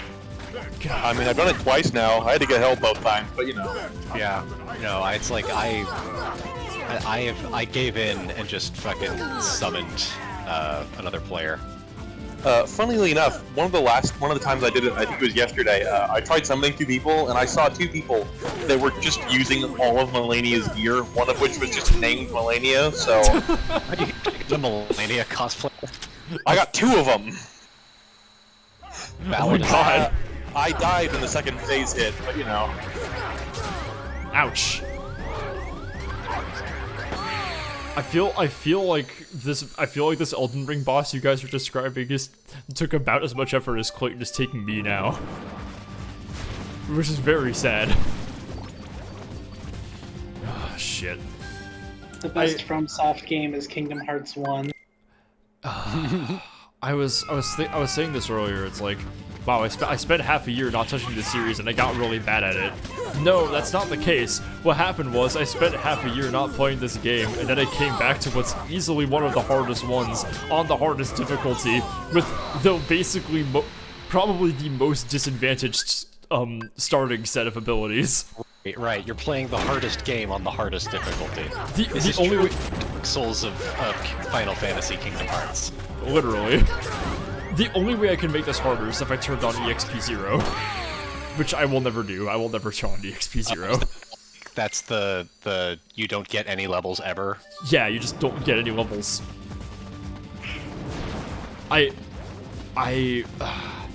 That feels impossible to me. I can't imagine a world where I would ever beat this game on EXP 0. It's like the people who do like soul level 1 runs of Dark Souls games. It's like, why? What's the point?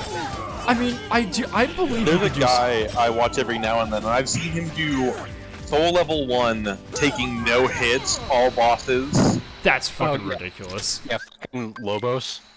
No, his name's like Squilla something. I'm a big fan of that guy who did that who speedran Sekiro when every single boss and enemy was replaced with Ishin the Sword Saint. Oh my god. It's so fucking funny because like basically it's him like speedrun dashing across like the opening, like the tutorial map, and there's like a whole bunch of Ishin's fucking wind scars covering the screen. Oh my god. It's so good. And then he just gets to the first Ishin boss and just like kills him immediately. Right. It's fucking stupid how like cuz he basically knows how to perfect Ishin. He doesn't take any hits fighting any of the Ishins.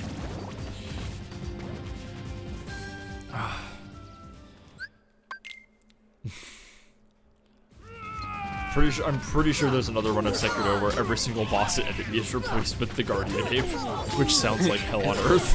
Welcome to Monkey. I don't even know how that's possible. Like, the game can't even contain that many monkey.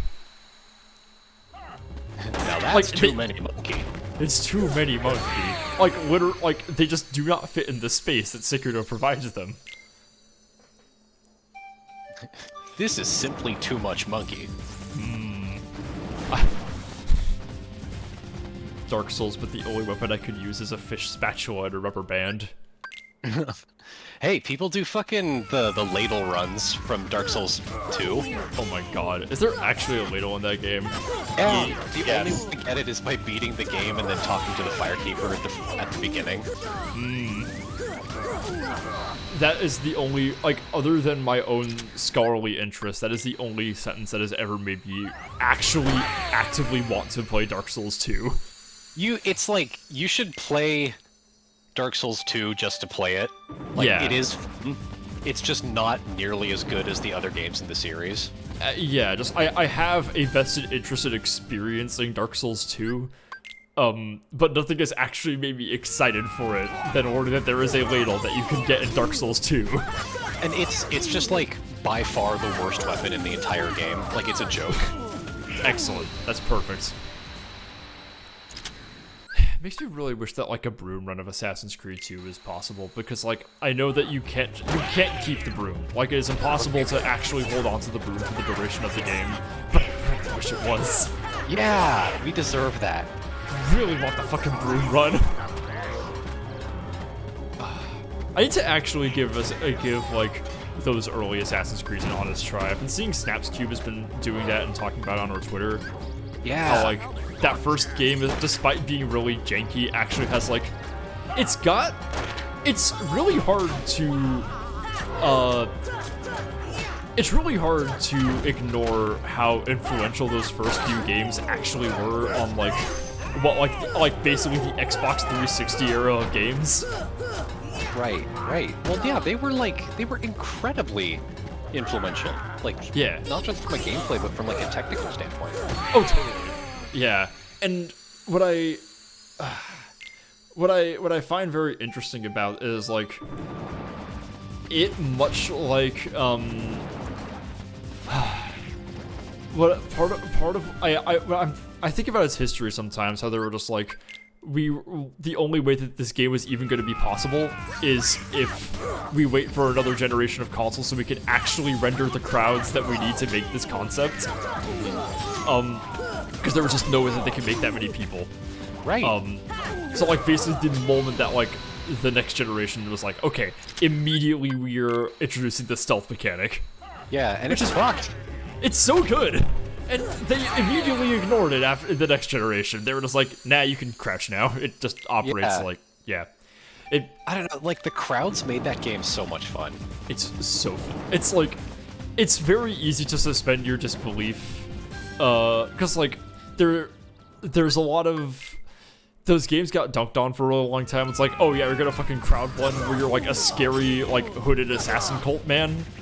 Oh yeah, oh yeah, that's how you're like blended with people. It's like, yeah, it's a little silly looking, but honestly, it's like when you're actually hanging out around like an entire crowd of people who are all dressed vaguely similarly to you, it's pretty easy to conceal the amount of weapons on your person and the scary hood that's covering your face. Well, like part of it's just like there were. In the original game, like, you couldn't just blend in with any group of people. There were specifically these groups of, like, wandering monks that also had white hoods that you had to blend in with. Yeah! You, like, had to, it was, like, the only reason that they let you blend in with anybody was just a natural, like, a game design quality of life kind of thing. And yeah, any more, like... Crowds were kind of like tall grass, and they slowed down the guards. That was the other big thing, was that like the guards had a harder time chasing you in crowds, and you could like fuck with the crowds to make it harder for the guards to chase you. Which was really money, and like the crowds like really come in. Yeah. Oh my god, yeah, the amount of like, the amount of mechanics to get people to just stop chasing you is, like, that's half of the game design. It just, like, you're so discouraged from actually fighting in those first games because, well, like, which is great. They spent so many generations trying to discourage you from fighting everybody that comes at you, and then they just let you do it again. Mm-hmm. I get kind of sad playing, like, I got kind of sad playing Assassin's Creed Valhalla because, like, they kinda they kind of bring back that same spirit of the crowd blending mechanic, and when I experienced what they introduced, it basically just made me nostalgic and sad. I was like, man, I just liked it in the first game. I just want that back again. Because essentially what it is, in Valhalla, you basically just get this big cloak that you can flip over yourself whenever you enter a city, and you're encouraged to just like basically walk at a very slow pace. You don't even have to like crowd blend. You just kind of have to like basically just not be suspicious for a little bit. And it's just like you're doing that mechanic that made the series special in the first place, but it's just something's missing from it, you know? It's like it just feels boring rather than tense, because the original series, like, when you were crowd blending, it was like you were constantly making decisions. Like, every step could possibly put you closer to or further away from a guard, and so it was like this, it was almost like this battleship game of like trying to move in such a way so that like it was this risk-reward thing of like trying to move fast so that you could get away, but not so fast that the guards would notice you. And so every step was this like calculated game of like finding sight lines and hitting corners as fast as you could. Like, it was genuinely really interesting moving through crowds instead of just like, no, you're slow now. Yeah. Which I feel like a lot of games just kind of do that. Totally. And the thing is, it really, it was what made its stealth mechanics so good was that they're so fucking tense. It captures that feeling of like it captures that same feeling of the like it makes you feel the stakes of what you're trying to accomplish, where like the only time that I ever feel that in any other game is when you're trying to hide from a chopper in Metal Gear Solid.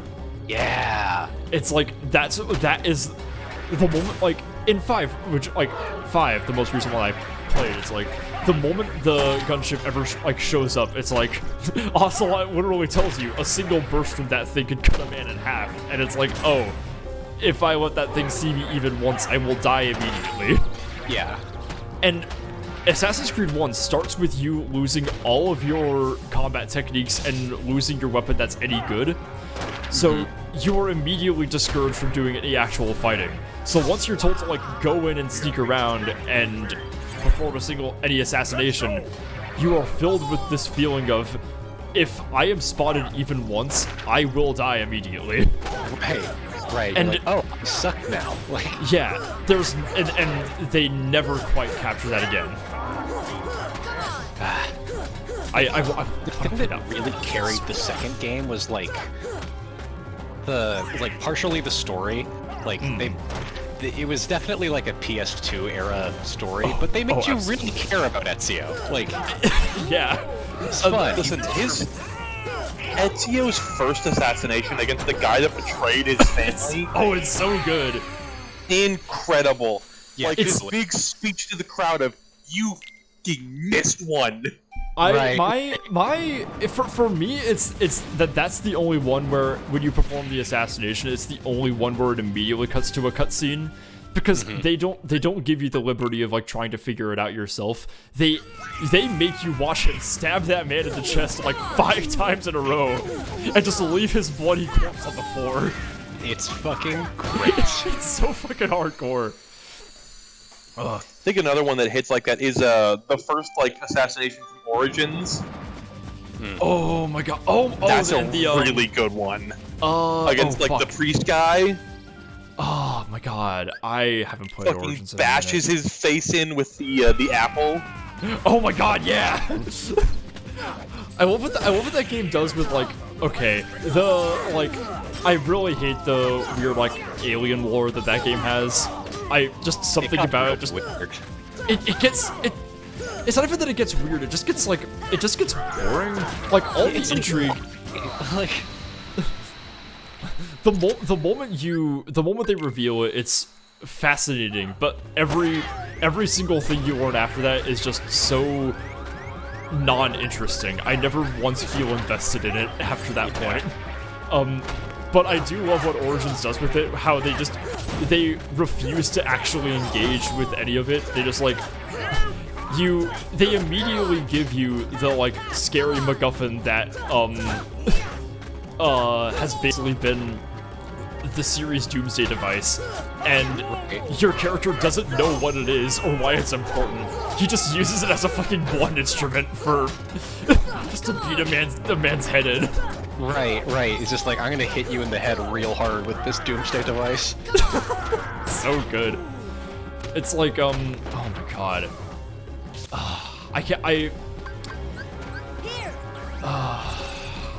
There was like some other. I can't think of the other thing it reminds me of, but I do love that trope where character sees thing that is like cosmically important and just kind of throws it away. Right. It's like, yeah, what the fuck is this thing? What is this weird sphere thing anyway? It's because because oh my god, I'm trying to think of like what exactly. Because 2 shows you all the fucking times that the apple has been important in actual world history. Right. Like who has had it at any given time. And some of them are really like overwrought and annoying. Like it's like, oh, I actually genuinely love that Assassin's Creed isn't bold enough to talk about how much of a piece of shit Gandhi was, but I do love that I do love that they justify his ability to mobilize his followers with the fucking mind control device. Right. Like, as if people had to be mind controlled to not like Raj. It's really fucking funny.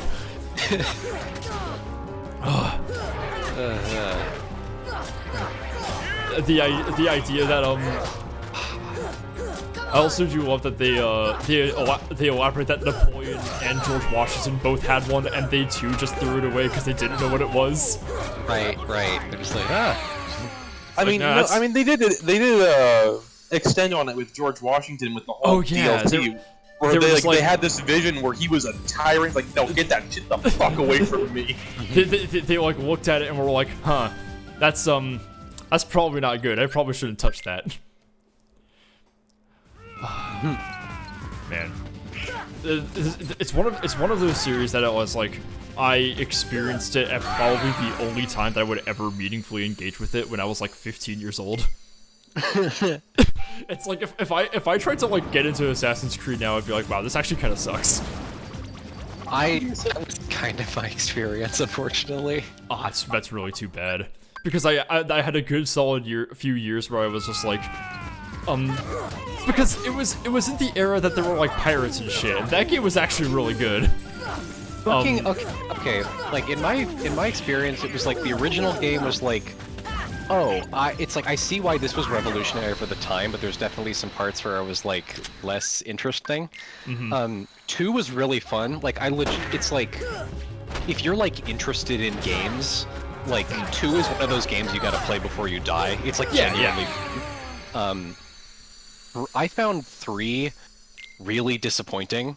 Ooh. Like I found it like overly overwrought and long, and the story was like weirdly complex and annoying. Yeah, it's navigating the fucking forests outside of Boston sucked so much. And although I say there's a sequence where you're like running through the shelling of Jonestown, and you're like really good.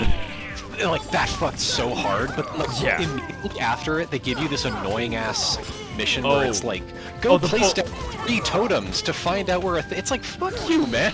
Like, I don't want to go triangulate a wireless signal in a video game. That's like the most annoying deja. Yeah, it's like, for me, it's I think. And then, but after that, Black Flag fucked pretty hard. I really enjoyed Black Flag. It's pretty great. The combat was super good. It was like they were spending a couple of games trying to like actually figure out like they spent an entire fucking series trying to make boats a game mechanic that they could use, and that was the only one where they really got it right. And I will say, in the vein of like cool running sequences, the earthquake sequence in Rogue, like while you're in Spain, that was pretty fucking good. I know it's just like scripted. Hold forward and run, but it looked very nice. Oh yeah, it was scripted hold forward and run in the sense of like an Uncharted scrolled like scripted hold forward and run sequence, meaning that it fucked super hard. It's like the games had this weird little period where there was like hold X to win, where like there was so many like scripted sets of cutscenes where everything cool is happening outside of your control, but it doesn't matter because it looks really fucking cool. Right. It's just the game is taking a moment to be a visual medium, and that's okay. Right. It's pausing to give you slightly more control over a cutscene. Yeah, and I think games are allowed to like just take a step back and just be a little cinematic. As someone who engages with Metal Gear Solid in any capacity, I don't need to explain why I think that's okay. And like it just gives you a little bit of a break to be in, just kind of just to sit back. Honestly, it's fair. For me, I'm trying to think of what like that one moment in that series that really did it for me, because it was. You know what it was? There's this one fucking scene in it's towards the end of 3, which is like a very it's a really long and frankly like really long. It's like it's 5 whole chapters until you have actually met the protagonist of the game and are like and can actually access the entire world. And yeah, I part of me appreciates having that kind of marination. I get really overwhelmed when you just have the entire world ahead of you and just like you're just kind of thrown into it with no sort of like preamble or anything. Like that's kind of what made Breath of the Wild really intimidating to me. I was like, yeah, I could just kind of go anywhere. That's kind of that choice paralysis is terrifying. Right. There's this point at the end of the game where you're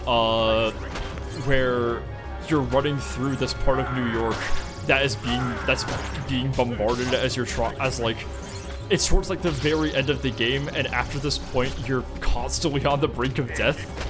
And that entire sequence from then on out is one of my favorite things I've ever experienced in a video game. It takes a really long time to get to, which is probably the only thing that makes it rewarding is that everything preceding it is so fucking irritating. Yeah. It's like, oh, this actually fucks. I'm glad that I waited for this. It's like being served like a gourmet dessert after a meal that's just Doritos. Honestly. And then... Okay, I am probably getting ready to take off here, my friends. Okay. I will leave you with this, and I know you're gonna agree with this. Unity made me hate the series. Yeah. That was it for me. I was like, I can't come back after this.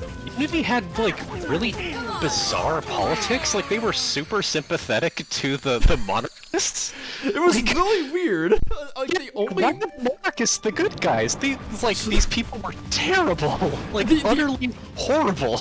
Yeah. They basically... The only villains were, like... They basically made an entire class of bourgeoisie that was secretly behind, like, all of the atrocities of the revolution. Right. And it's like... It's such a weird take. Like, you're like, oh no, so actually the monarchists were the good guys, but also a secret cabal of monarchists were behind the revolution. Like, it's just like... The whole idea of like, you know who gets a bad rap from history? Louis the 14th. Like, let's really stick up for Louis the 14th. It's like, yeah. It's like, yeah, that's what we really need some fucking... Like, yeah, you know what? We need to draw a bit more fire on Robespierre. He was really, like... I think spent a... But it's like they don't even criticize Robespierre too harshly. It's like they imply that like Robespierre was like a secret bougie, which is honestly it's really weird for a French Canadian company. They have some really whack politics about the French Revolution. I genuinely don't know what they were trying to do with that game. It was very strange. Yeah. It was also just like mechanically the weakest, I think. Oh, it plays like ass. It's like attempting to explore the chateaus was like weird and jank, and they didn't really do anything interesting with it, and it was a glitch fest that fell apart. Oh my god, I'll remember those missing faces until the day I die. I will say that happening would like makes the game circle back around to being good. The fact that ever happened legitimately makes Unity... When someone like turns around in a cutscene and their face is gone except for their eyes, it's simultaneously very funny and scary. It circles back around to making the game culturally significant that ever took place. Right. Okay. I do have to take this now. Bye bye. I said there was a question. Yeah. What PC games would you recommend for someone who didn't really have a console and isn't necessarily interested in acquiring one, but also like feels like they missed out on basically everything you've been talking about for the last like half? What era of games are you talking about? I have never owned any console. So I mean, if we're talking 2010s, probably Hollow Knight. you can get a lot of that game, and that is like Hollow Knight runs exceedingly well on a PC, and it is in its nature, it's a console game, I'd say. So I would definitely recommend that. If we're talking like 2000s, which is kind of the era we were mostly discussing. Yeah, I mean kind of like everything. Damn. I'll actually think about that one. I mean, honestly, I just fucking pick up Kingdom Hearts. Because because Kingdom Hearts basically spans the entire history of console gaming, barring like the PS3 era. So you'll get a very good idea of, like, by playing Kingdom Hearts, you'll have a very good idea of how games were, like just the history of game development and what they were capable of over time.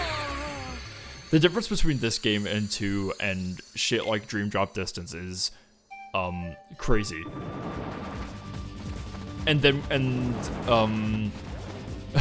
I want you to know that the visual and mechanical difference between this and Kingdom Hearts 3 is, it's like the difference between, God, how do I explain? What's a good analogy here? Super Mario 64 versus like the Super Mario Game & Watch. Not even. Honestly, yeah. Like that's not inaccurate. Because I'm looking at the polygons in this. I know, right? And the way he spawns on top of this fucking dinosaur before it even appears. It looks so janky. I know. God, it's gonna take me fucking 3 hours to beat Clayton. I've been looking at my view count steadily drop because that thing I keep theorizing that no one's gonna ever want to watch me fight the same boss over and over is 100% true. And I'm also really disappointed in myself because Q's been in chat and I didn't acknowledge that he was here. Hang on. Sorry that I missed you. I was talking about video game. So I haven't played this game. I have like zero experience with it. I will say it does look like you're fighting two enemies and letting yourself get in between them a lot. So like one's behind you and out of range and the other's in front of you. And they both have ranged attacks. And then you keep dying from the thing behind you hitting you with a ranged attack. Yeah, it's like I'm trying to fight the lizard and Clayton keeps killing me. I'm trying to fight Clayton and the lizard keeps killing me. And okay, I'm glad that you guys have actually been enjoying listening to me just kind of wax about video game. It's really making me want to visit Assassin's Creed 1 again if it's any available anywhere on a console or on a PC. I mean, I'm not sure it is. I wish it was. I do own a PC copy of Assassin's Creed 2, and I would fucking stream that. I would have a lot of fun revisiting Assassin's Creed 2. Although I'm pretty sure it controls like ass on PC. It's an awful. Oh god, yeah, probably.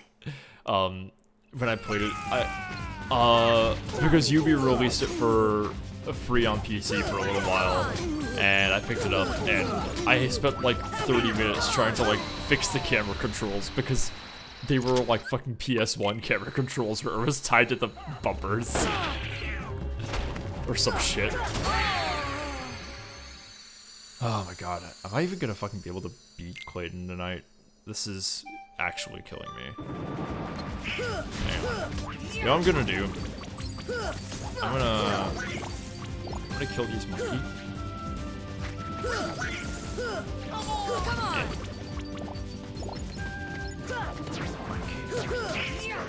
And the only way I can get a better Keyblade is by beating fucking Clayton. Because it'd be nice if I was doing more damage.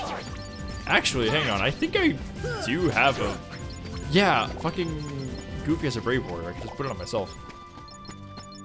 Why do I have all these things that give me more AP when I'm not getting any abilities? Could put EXP 0 on, that'd be fun. That'd be spicy. Hang on, would Tarzan help this fight at all? I'm gonna swap Donald for Tarzan because Donald isn't actually doing anything. Yeah, maybe that will Maybe that will finally release me from this torment. From the psychic jail that is fighting Clayton. Ow. Monkey. My only solace is that there's monkeys. It is that this world has shown me monkey. Okay, back to the tent. They can't hurt me here. Party. Yeah, Tarzan, get the fuck in here. Donald, bye. I don't need your ass. Whew. Okay. There we go. That's what we needed. I'm pretty sure that the Disney World companions are actually pretty busted. I remember Beast being like unreasonably strong.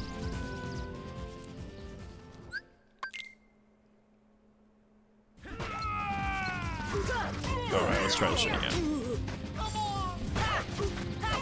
I am tempted to sit on the ledge again and just let these two take care of the fight for me. Oh, looks like Tarzan's doing okay. This might have been an alright decision. Fuck! Okay. It's fine. Just... Oh, nope, Tarzan's getting killed immediately. Okay.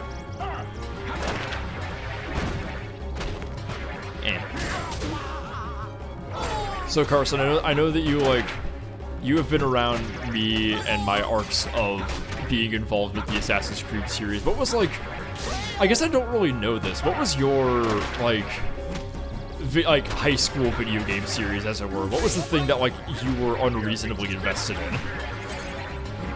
I mean, the only reason we met is because of our shared interest in Assassin's Creed. That was kind of also my baby. Let me think about it for a second. Fuck. Because I know one of my favorite games is probably still to this Portal 2 is probably my favorite video game ever. It's really hard to even Bastion hasn't really Bastion's my person has a very special place in my heart, but Portal 2 is I objectively think Portal 2 is the best video game ever made. Portal series and Bastion are definitely some of my top tier games ever. Yeah, totally. Even also Kingdom just Hearts. Everything. Well, I don't want to say everything Supergiant's made because I was never that into Pyre or Transistor, but that's really too bad. Yeah, I have Transistor. I never really got hooked with it. I don't think I ever actually picked up Pyre. Hades fucks. Well, yeah, Hades is objectively their best game. Pyre's interesting. They tried a lot of shit. Not all of it worked. But the things that did were very good. They legitimately made a very fun and engaging fantasy world. I don't think that... Guys, I think that Tarzan actually is actually really good. Hang on. See, I keep wanting to... I keep thinking about getting into Pyre, but in my head I'm just this is just cats. It's not just... I'm sorry, what? You know cats? I know cats. I am aware of cats. Is it not just cats? No?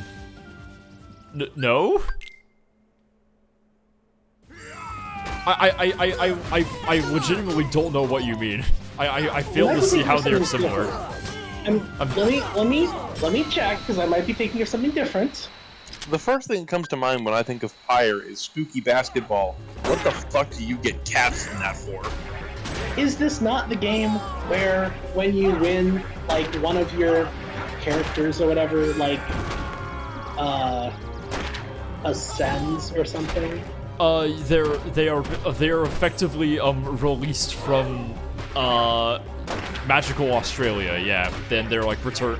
They're basically the whole plot, the whole story loop of Pyre is there's this whole series of rites that's been constructed in this plane called the Downside, where exiles from the Commonwealth are sent to, and basically when you And when you complete the Rice Minute series of occult basketball games, you are allowed to return from your exile.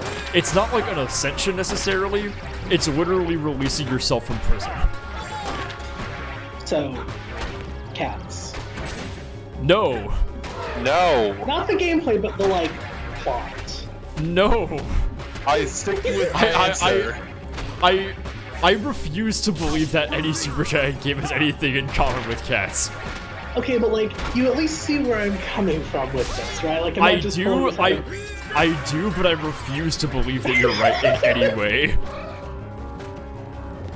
Like you have a point, but no, you don't.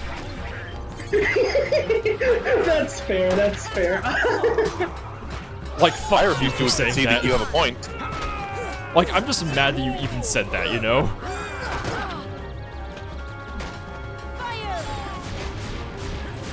Oh wow, fire's actually really good against it. Hang on, he's almost dead, guys. I bet Sora has to get the killing blow. Thank you. Did Tarzan just fucking heal Goofy? Alright, here we go. Hey guys, I'm about to be. Yay, I did it! And I gained nothing! The Sora didn't fucking level up from that fight. Oh, I have to kill Clayton. It's okay, I can kill Clayton very easily. Ow, he can also kill me very easily. Okay. If I can do this. This fight has basically taken me like 2 hours. I wonder at what point during Dead of Night you actually start getting any reveal levels.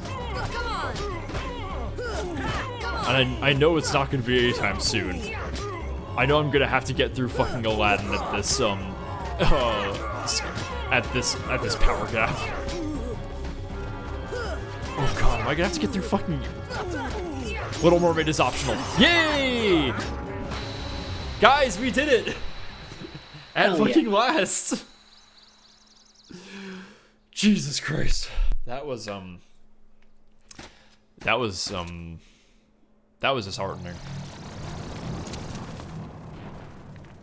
Okay, stretch time. Thank you, Alp.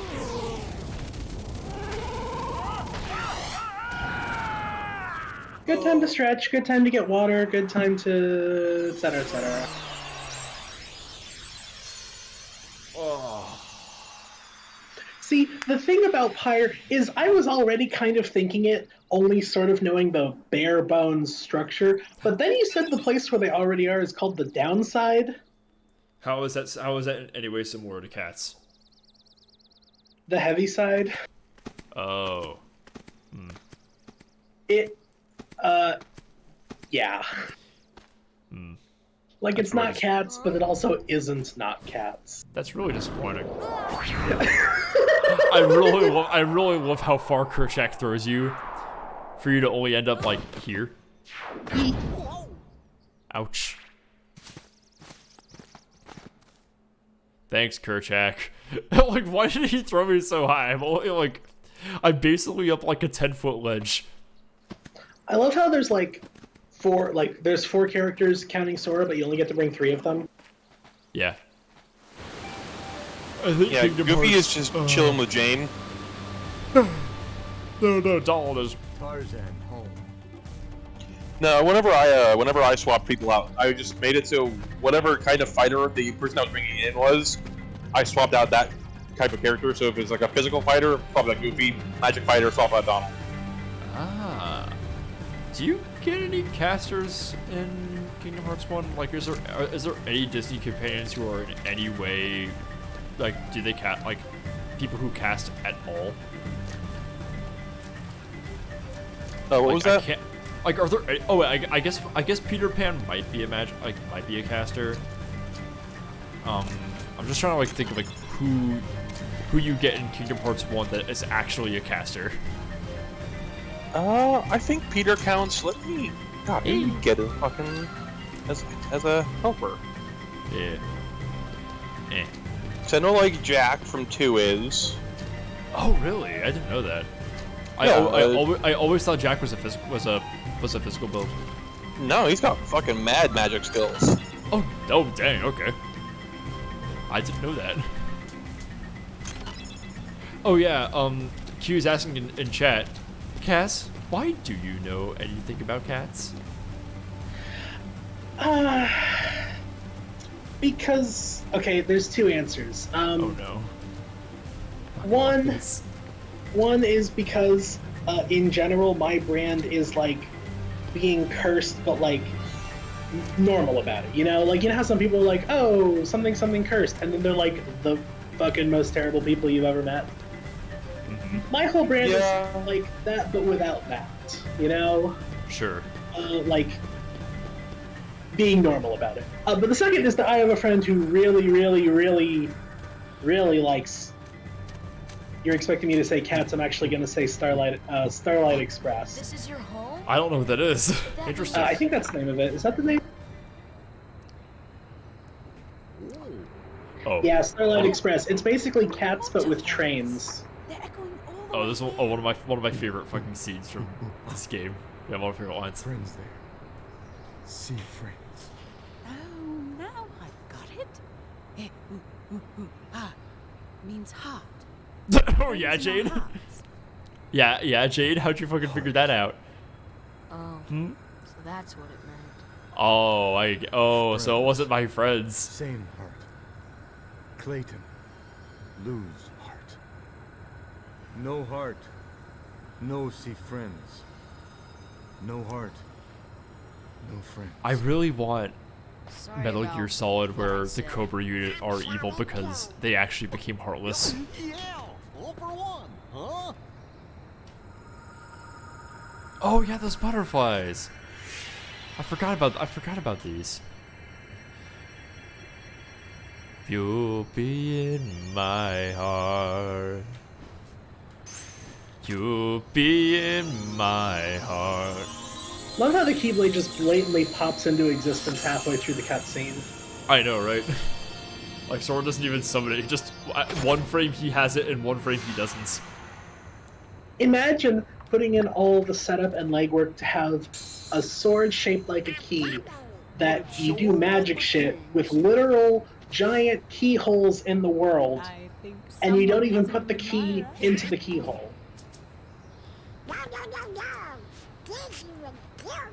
Donald?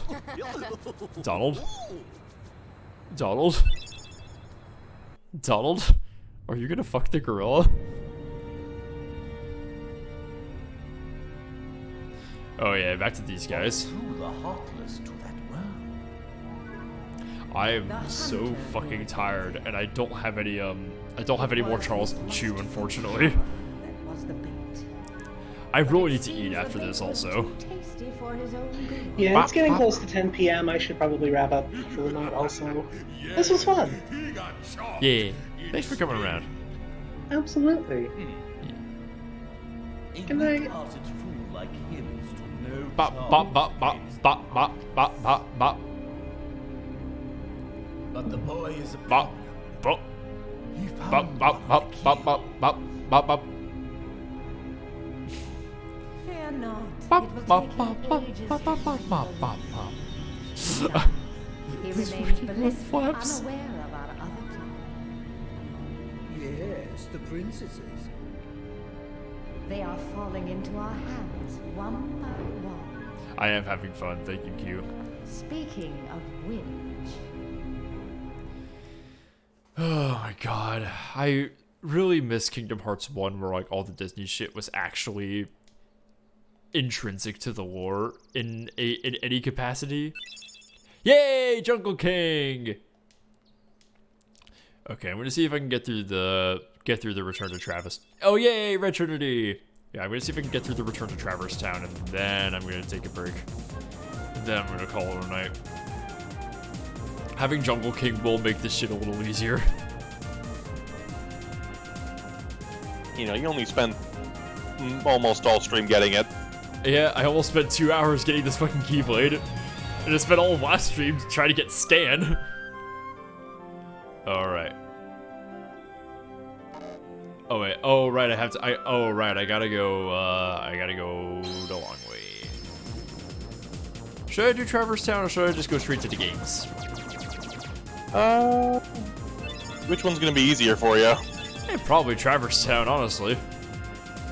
And hell, it'll make the games a lot easier too. Actually, you know what? Fuck it. I'm going back. I'm going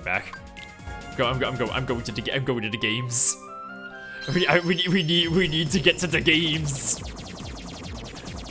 And this will eventually wrap back around to Traverse Town. God, I am really fucking tired. Not only did I I basically spent like 3 hours trying to hoe weeds out of gravel today. So and I'm extremely out of shape, so my body is really fatigued.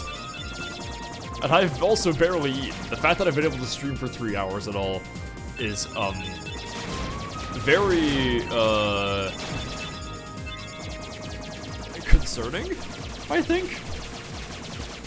Human beings should not be capable of this power. Son of a bitch.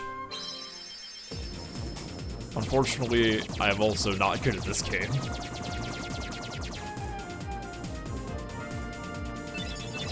I think I'm also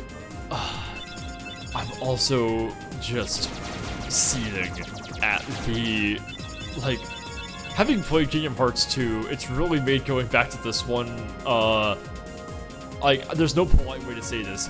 It's been fucking infuriating. Just, the tracking has been awful, my mobility is ass, and my ability to combo at all has basically been completely removed. There is no quality of life at all. It's, terrible. This game has aged, like, this game has not aged well at all. It has basically become fucking rotten. Remember when I was starting to play Chain of Memories and you were very confused by my statement of I missed KH1? Yeah, I was terrified when you said that, and then I played Chain of Memories and I was like, oh wow, this is awful. I'm very pleased with my decision to not play Chain of Memories. That was a nightmare. Like, I hadn't really been drifting on stream that much at all. You know? Like, I hadn't really been doing that very much. I used to do it pretty frequently afterwards. But Chain of Memories was like, that was the only thing that put me over the edge, you know. Hang on, let me just go around the giant rock. There we go. I desperately wanted to like Chain of Memories, especially since I remember liking it when I played it on like the Game Boy, and I didn't have a problem with it. I was just stupid as a child. OG Chain of Memories is supposed to be pretty good. It filled me with so much hatred and anger. Chain of Memories does not port to, like, it is such an awful port of an otherwise pretty good game. Like, turning that deck building system into the, like level design and mobility of Kingdom Hearts 1 it's a fucking war crime. It is a game that should not have been made. Because, like, I like the deck building. I think it's interesting to, like, make your combos out of a string of cards. God damn it, was it so much more frustrating on, like, a fully 3D space instead of 2.5D. And Kingdom Hearts 1's 3D space also, which is, like, one of the worst 3D spaces ever made in a video game. God. Yeah, it makes me so mad to think about. I will end for the night after starting the games. I will give the games a good honest try for just a little bit. Maybe I'll get locked into fighting Cerberus and then I'll end for the night. I legitimately think that Hercules will be way easier than everything I just experienced. At least I'll have Jungle King. Okay. And I wanna like, you know, equip Jungle King. If return, white bang. Yeah, I wanna keep all these. Yeah, I wanna keep all these. Yay, new keyblade. It actually has some reach. Hang on, what's its stats? Has a long reach, but okay. It's objectively better. Thank God. All right, Phil, I'm here for the games. Let's go. I'm gonna do one round of the games, and then I'm gonna okay. Yeah, oh yeah, just breaking barrels. Yeah, this is fine. I'll do this. Da da da. Why does Nomura love Hercules so much? Like I'm legitimately not sure if this is just the one Disney property that Disney is just like the one property that Disney is just the most okay with Nomura using, or if he legitimately just loves it that much. I'm more inclined to believe that he just really likes Hercules.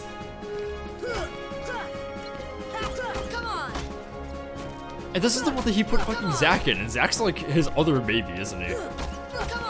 Nomura did Nomura design Zack?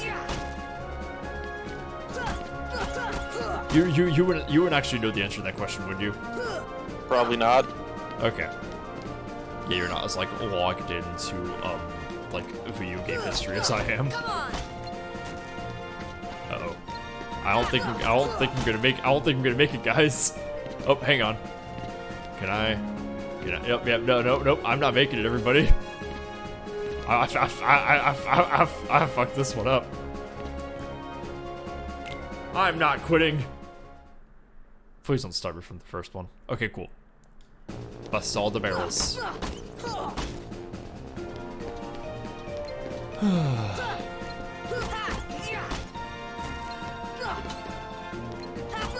Die.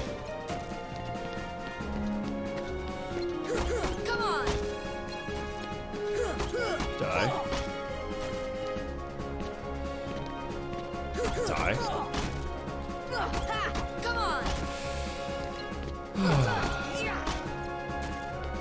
I'm starting to realize my ability to talk on stream is actually directly corollary to however much fucking noise is happening at the game at any given time.